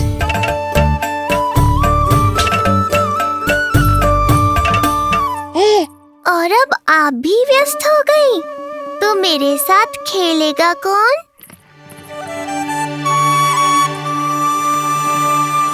लल्ला, कान्हा, लो भाभी, खिले हुए फूल भी ले आई हूँ और शीघ्र ही जाके तरकारियाँ भी ले आऊंगी। अच्छा हुआ जानकी आ गई, अब यही खेलेगी मेरे साथ। अरे जे क्या, फिर से बाहर निकाल रहे हो? बस बस कान्हा, अब खेल में मत लगा मुझे, बहुत सारे कार्य पड़े हैं करने को। ये भी कार्य करने चली गई, अब मैं क्या करूं?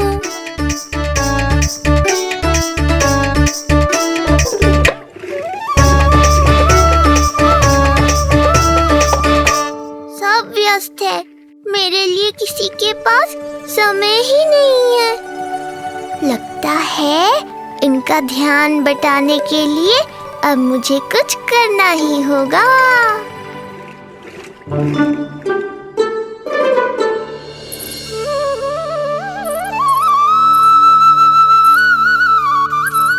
नंद जी,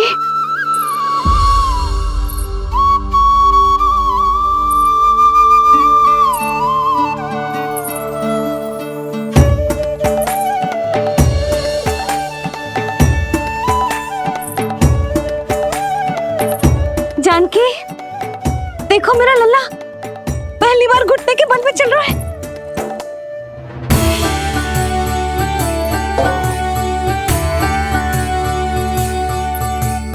बहुत बढ़िया कान्हा, बहुत बढ़िया। बस यही तो चाहिए था। आजा कान्हा, आजा इधर आ, मैया के पास आ। कान्हा, आजा अपने बाबा के पास, आजा।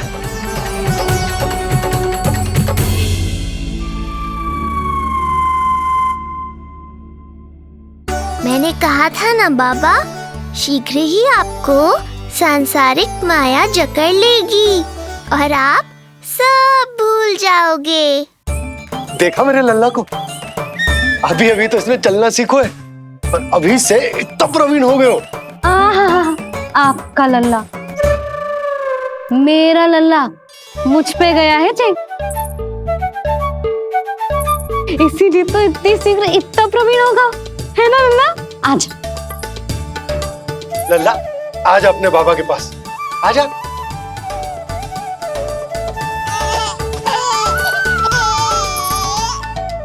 भ्रमित कर दियो आपने इसे, कितने चाव से अपनी मैया की ओर आ रहा था। आजा लल्ला। मैंने क्या करूं, मैं भी तो इसे बुला ही रहा हूं। आजा, आजा। अब आप दोनों झगड़ने मत लगना। लल्ला जिससे अधिक प्रेम करते है ना, उसी के पास जाएगा, देख लियो। यशोदा, ये तुम कैसे प्रतियोगिता लगा रही हो? क्यों, आपको विश्वास ना है कि लल्ला आपसे भी उतना ही प्रेम करते है और आपके पास भी आ सकते है? या फिर हारने का भय सता रहा है आपको? बिल्कुल ना, कान्हा आएगा तो अपने बाबा के पास। आजा। जे हुई ना बात, अब देखते हैं कौन जीतेगा। आजा कान्हा, आजा कान्हा, अपनी प्यारी मैया के पास आजा। बाबा की उंगली पकड़ी थी ना तूने, तूने साथ देने का वचन दिया था। आज अपने बाबा के पास। अरे ये कैसे धर्म संकट में डाल रहे हो आप दोनों मुझे? कान्हा अपने मैया के पास आएगो, है ना? आजा। नहीं, कान्हा अपने बाबा के पास आएगो। आजा। लगता है नंद भैया ही जीतेंगे आज। तुझे बड़ा पता है नंद भैया ही जीतेंगे आज। कान्हा मुझे छोड़ के कहीं और जा ही ना सकता। और तू तो तरकारी लेने जा रही थी ना, जा। हाँ हाँ, बस जा ही रही हूँ।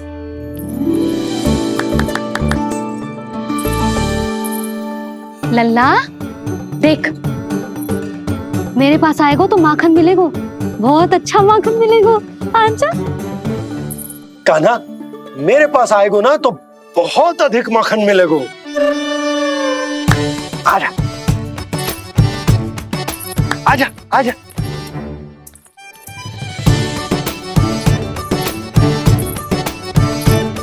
कान्हा आ जाओ।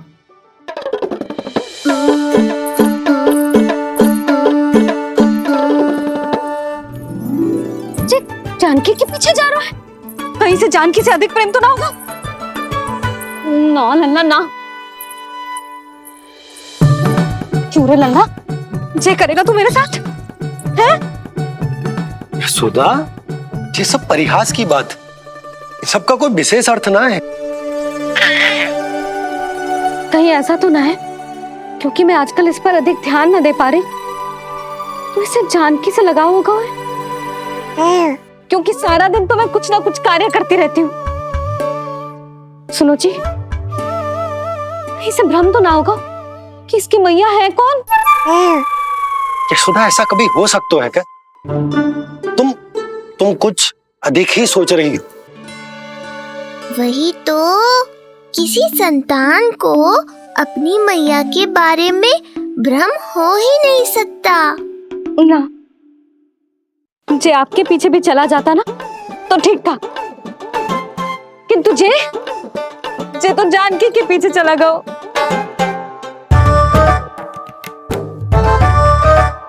आप मुस्कुरा क्यों रहे हो? हाँ बोलो ना, ये संभव है क्या?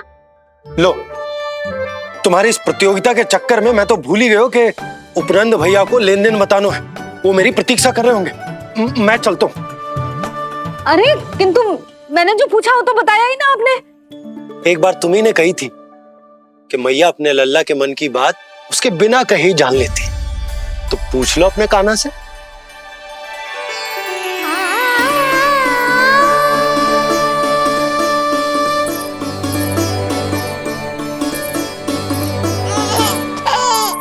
कान्हा अब तो बाबा चल।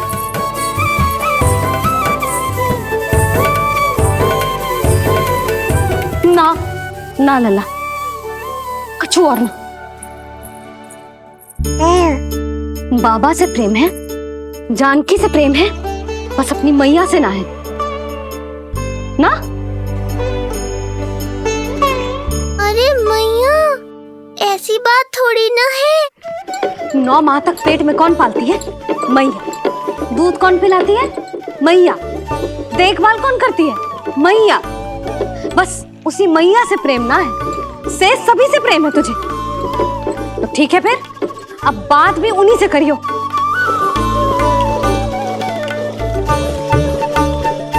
मैया तो क्रोधित हो गई, मनाना पड़ेगा ना। दोस्त मेरा ही है, मुझे किसी से कछु अपेक्षा ही ना करनी चाहिए।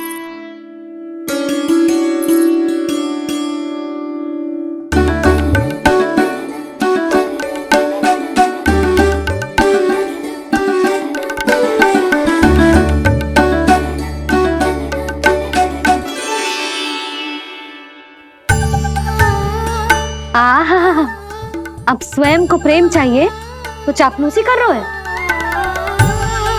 छोड़।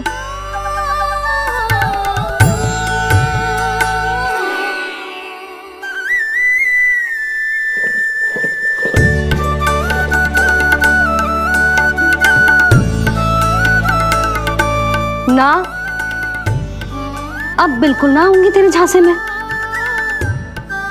तू और तेरे बाबा दोनों एक समान हैं। पहले क्रोधित करेंगे, फिर मनाने चले आएंगे। जब मैंने तुझे बुलाया था तो जानकी और बाबा की ओर चला गया। अब क्यों आ रहा है मेरे पास? जा, उन्हीं के पास जा।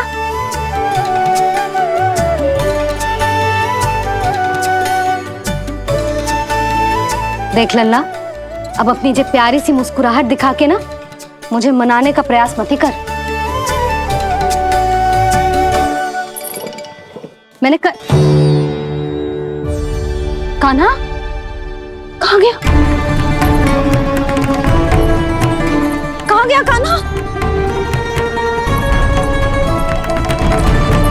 कान्हा कहाँ थे अब तक?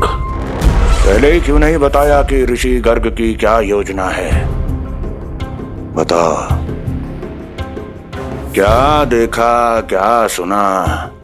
महाराज, मैंने पूर्ण प्रयास किया किंतु मुझे कुछ भी नहीं सुनाई दिया। दबाव बढ़ा।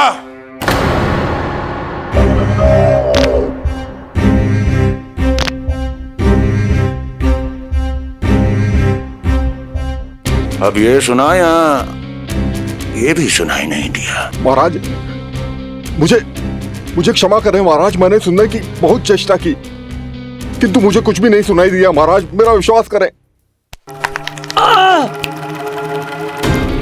ये अर्थनाद सुनाई दिया या ये भी नहीं? मुझे क्षमा करें महाराज। उत्तर दो, अब सुनाई दिया? तो फिर वहां क्यों नहीं सुनाई दिया? मुझे क्षमा करें महाराज, आरंभ से अंत तक मैं वही था किंतु मैं कुछ भी नहीं सुन पाया महाराज, क्योंकि कारण नहीं, परिणाम चाहिए मुझे। परिणाम। लल्ला,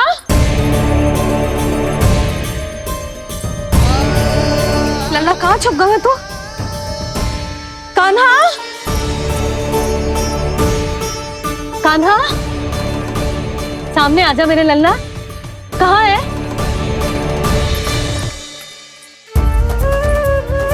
कान्हा, सामने आजा लल्ला। अब मैया कभी ना रूठेगी तुझसे। कान्हा, कान्हा, लल्ला, लल्ला, लल्ला देख, सामने आजा, नहीं तो तेरी मैया मर जाएगी। लल्ला, कान्हा, कान्हा न जाने कहाँ चला गया है। अभी तो यही था, न जाने कहाँ चला गया है। तो उसकी पायल है, कहीं बाहर तो ना चला गया कोई मेरे लल्ला को? यशोदा, कोई ना लेगा होगा लल्ला को, और वो स्वयं भी कहीं ना जाएगा, यहीं कहीं होगा। आप इतने शांत कैसे हो? आपको कुछ पता है क्या? ये क्या है? एक पायल अभी भी उसके पैर में है, और है तो अपनी मैया का ही लल्ला। एक जगह टिकेगा ना हो, इसीलिए कह रहा हूँ कि मैं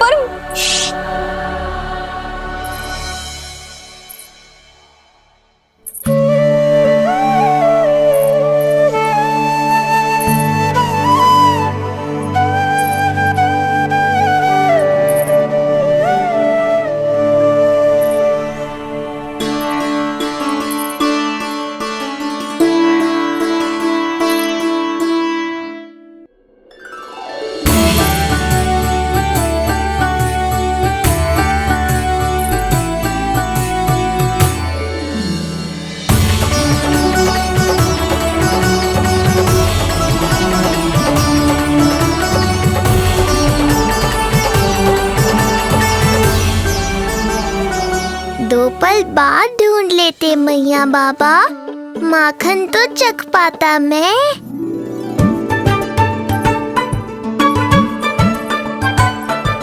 ये क्या कर रहे हो तू?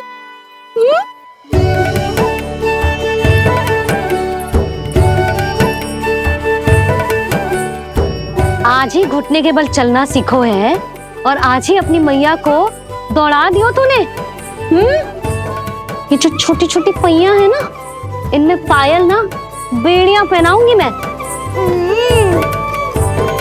कही थी ना मैंने, तुम व्यर्थ ही घबरा रही हो और इतना घबरा गई कि घबरा के आकाश सर पे उठा लियो। मैंने आकाश सर पे उठा लियो और वो भी व्यर्थ में। मेरे कहने का अर्थ जे ना है यशोदा, व्यर्थ ना, मैं तो केवल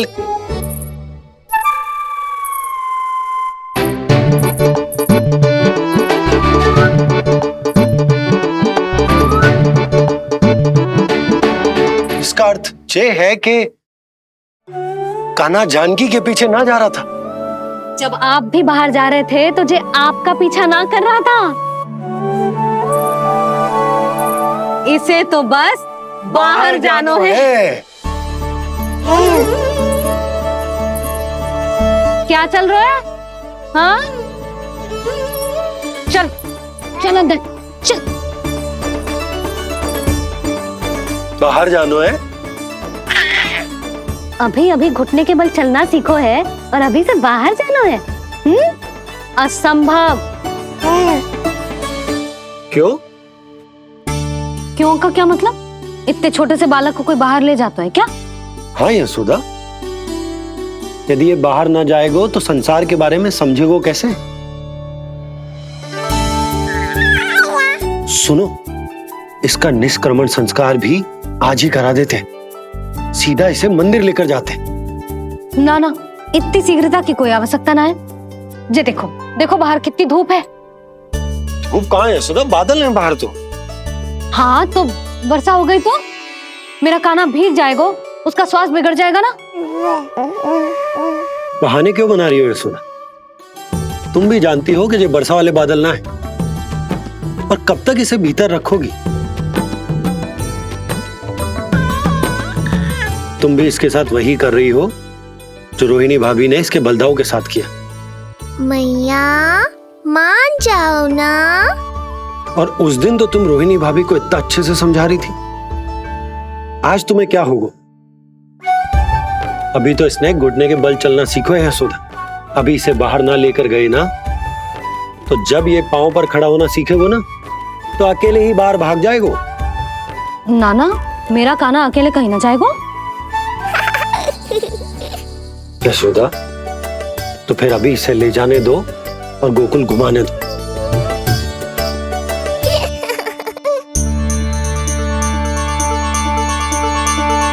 देखा लल्ला, आज्ञा मिल गई। अब आज पहली बार लल्ला और बाबा बाहर जाएंगे घूमने के लिए। चल, आज बाबा और लल्ला पहली बार बाहर जाएंगे। हाँ, चलो। रुको, आपको क्या लगा था कि मैं लल्ला को अकेले छोड़ दूंगी? जहां जहां कान्हा जाएगा वहां वहां उसकी मैया भी जाएगी। कभी तो नंद और नंद लाला को एक साथ समय बिताने दिया करो।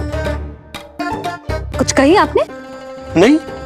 तो बस फिर गौशाला से आरंभ करेंगे, फिर गांव घुमा के मंदिर ले जाएंगे इसे। मैं एक्शन में आई। देखा, अभी तो तेरी मैया मंदिर भी जाने को तैयार ना थी, और अब तुझे पूरा गांव घुमाने के लिए तैयार हो गई। इससे पहले कि इनके मस्तिष्क में कोई नया विचार आ जाए, यहाँ से चले चलो बाबा, शीघ्र चलो। दया कीजिए, दया निदान, क्षमा कर दीजिए। कितनी बार तुझे गर्ग ऋषि के आश्रम भेजा, तू वहां कुछ नहीं सुन पाया। गर्ग ऋषि यहाँ आया, तू यहाँ कुछ नहीं सुन पाया। जब तू कोई कार्य करने योग्य ही नहीं तो फिर तेरा क्या? स्मरण करें महाराज, स्मरण करें कि आपको भी एक नाम बार बार सुनाई देता था।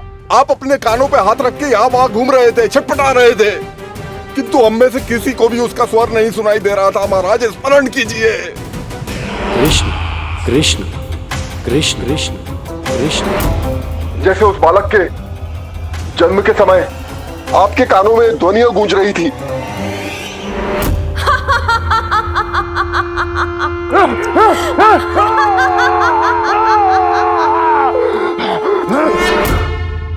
लेकिन हमें वो नहीं सुनाई दिया।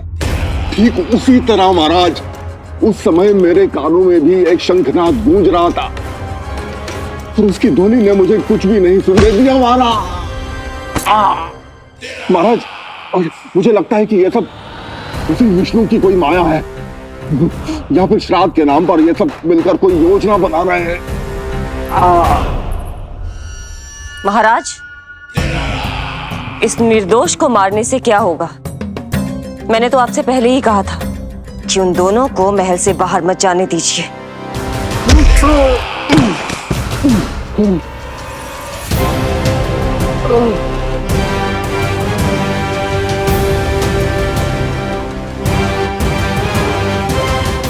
सही कह रही हो तुम।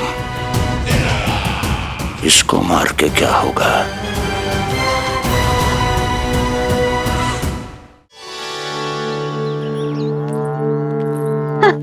कान्हा, जे देख, जे है रामू, तेरा भैया।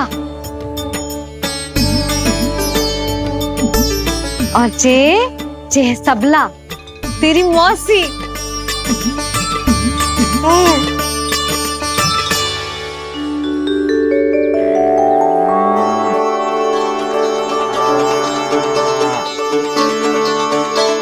देखो जी, कान्हा को देख के सबला की भी ममता उमड़ आई। सुनो, पूरा गांव घुमानो है, उसके पहले ही मेरे कान्हा की बुरी दृष्टि उतार लेते हैं, नहीं? अच्छा। हे गौ माता, आज तुम्हारा भतीजा पहली बार घर से बाहर निकल रहा है, इसे सबकी बुरी दृष्टि से बचाइयो।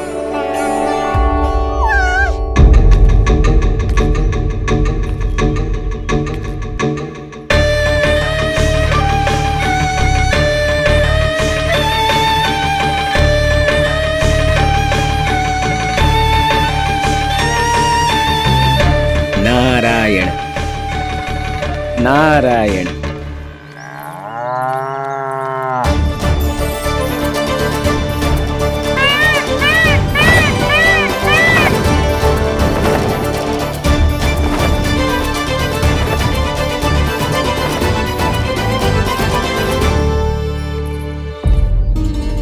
देखा प्रभु, लोग आपके चपलासुर का कितना सम्मान करते हैं, पर आपके दरबार में मुझे आपका चापलूस कह के ही पुकारते हैं प्रभु कंस। पर अब ये सब बदल जाएगा। अब लोग मुझे प्रभु कंस का चापलूस नहीं, विशेष विश्वास पात्र कहकर बुलाएंगे। ये नया सिंहासन उसके लिए है जो मेरा विश्वास पात्र बनेगा, मेरे दाहिने हाथ की तरह। इसीलिए तो यहाँ आया हूं मैं, ये देखने कि प्रभु कंस का कार्य करने के लिए सब लोग इतना हिचक क्यों रहे हैं। ऐसा क्या है उस बालक में?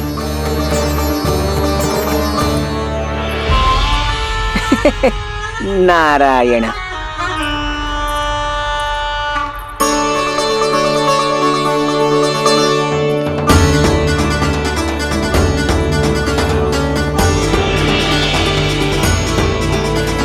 नन्ना, जे देख, जे है तेरी प्रभावती मौसी का घर।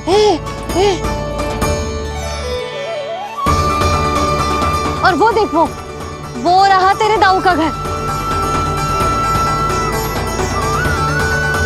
देख क्या रहे, तेरे दाऊ भी चल रहे हैं हमारे साथ। ये वही है क्या जो चपलासुर से विशेष विश्वास पात्र श्री चपलासुर जी बनने तक की यात्रा में मेरी सहायता करेगा? ताऊ, ताऊ देखो, कान्हा आयो है। कान्हा,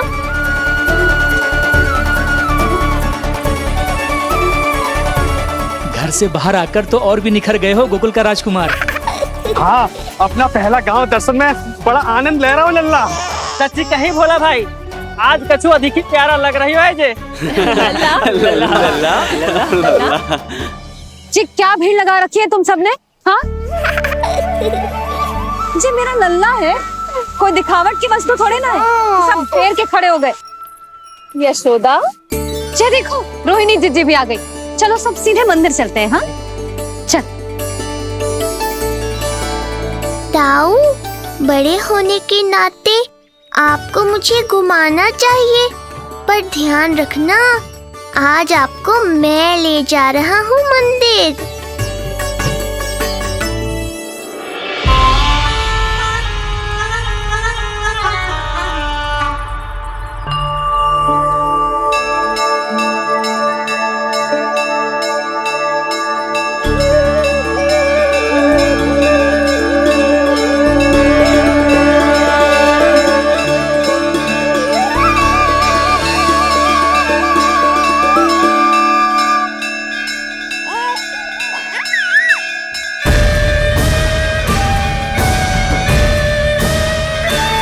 ये कैसे संभव है?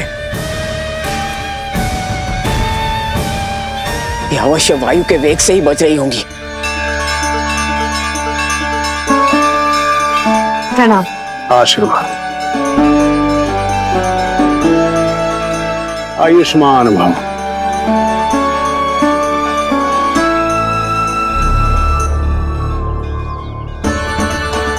अरे जशोदा जी, कान्हा को पहली बार मंदिर लेके आई हो ना? बहुत ही अच्छे समय पे आई हो। देसी घी का हलवा बनाया मैंने प्रसाद में। इतनी अच्छी सुगंध, हलवा तो स्वादिष्ट लग रहा है। चलो, कुछ तो अच्छा किया सुलक्षणा चाची ने।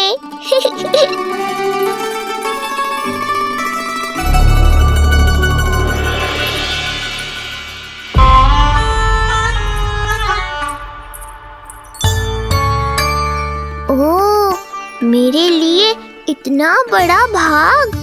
पता नहीं था कि इनका हृदय इतना बड़ा है। सबको प्रसाद दे दियो, अब स्वयं भी तो खाना चाहिए।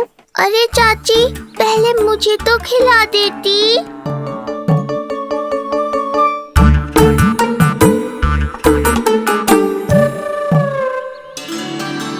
अरे मैं तो कान्हा को देना भूल ही गई। हाँ? चलो, विलंब से ही सही, मेरा स्मरण तो हुआ आपको।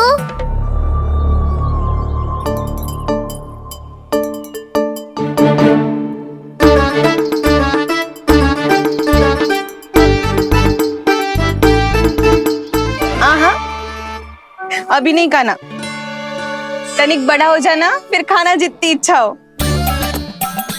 हाँ हाँ, हंस लो चाची, आपने नहीं दिया तो क्या हुआ, मेरे बाबा अवश्य देंगे, देख लेना। बाबा, मुझे क्यों नहीं खिलाया आपने? दाऊ, मैं आपको घुमाने लाया, कम से कम आपको तो अपने छोटे भाई का स्मरण रखना चाहिए। मेरी मैया मुझे अवश्य खिलाएंगी। देखो जी, इसका भी मन कर रहा है खाने का। मैया है ना, तेरी मैया ने अपने कान्हा के लिए पहले से ही बचा लिया था। ठहरिए रानी जी। पहली बार कुछ खाने को मिल रहा था पंडित जी, रोक क्यों दिया? अभी बालक का अन्नप्राशन नहीं हुआ है। हाँ यशोदा, सदानंद जी सही कह रहे। दूध मुहे बालक को ठोस अन्नप्राशन के पश्चात ही खिलाना चाहिए।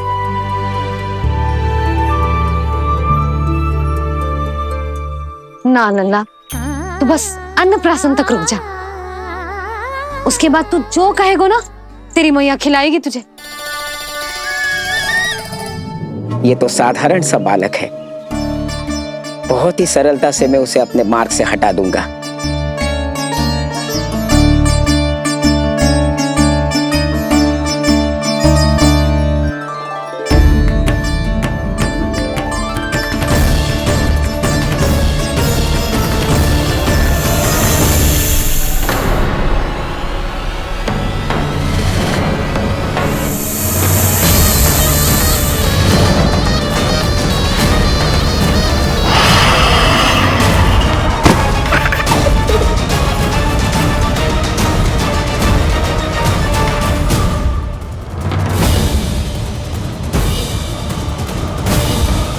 ये क्या था?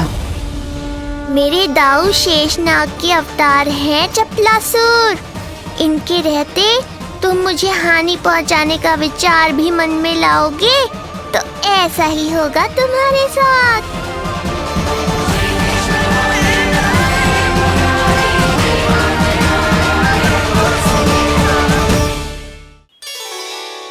दाऊ, अकेले अकेले प्रसाद खाकर ठीक नहीं किया आपने। पंडित जी, जे हमारा काना घुटने के बल चलने लगो तो क्यों ना इसका अन्न से परिचय करा दिया जाए। नंदराज जी, 2 दिन में पूर्णिमा है, बहुत अच्छा दिन है, तभी कर लेते हैं अन्नप्राशन संस्कार। 2 दिन की प्रतीक्षा और करनी पड़ेगी। जिज्जी, मेरा तो मन किया आज ही कर दूं अपने कान्हा का अन्नप्राशन। यशोदा, मैं तुम्हारी हृदय की पीड़ा समझती हूँ, पर तुम्हें और तुम्हारे लल्ला को 2 दिन और ठहरना है, ठीक है? अरे अरे अरे, बस भर गया।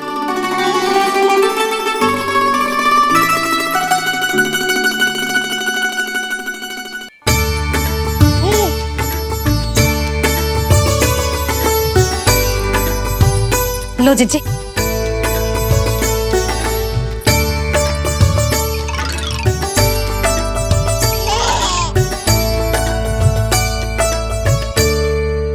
प्रसाद नहीं मिला तो माखन तो है।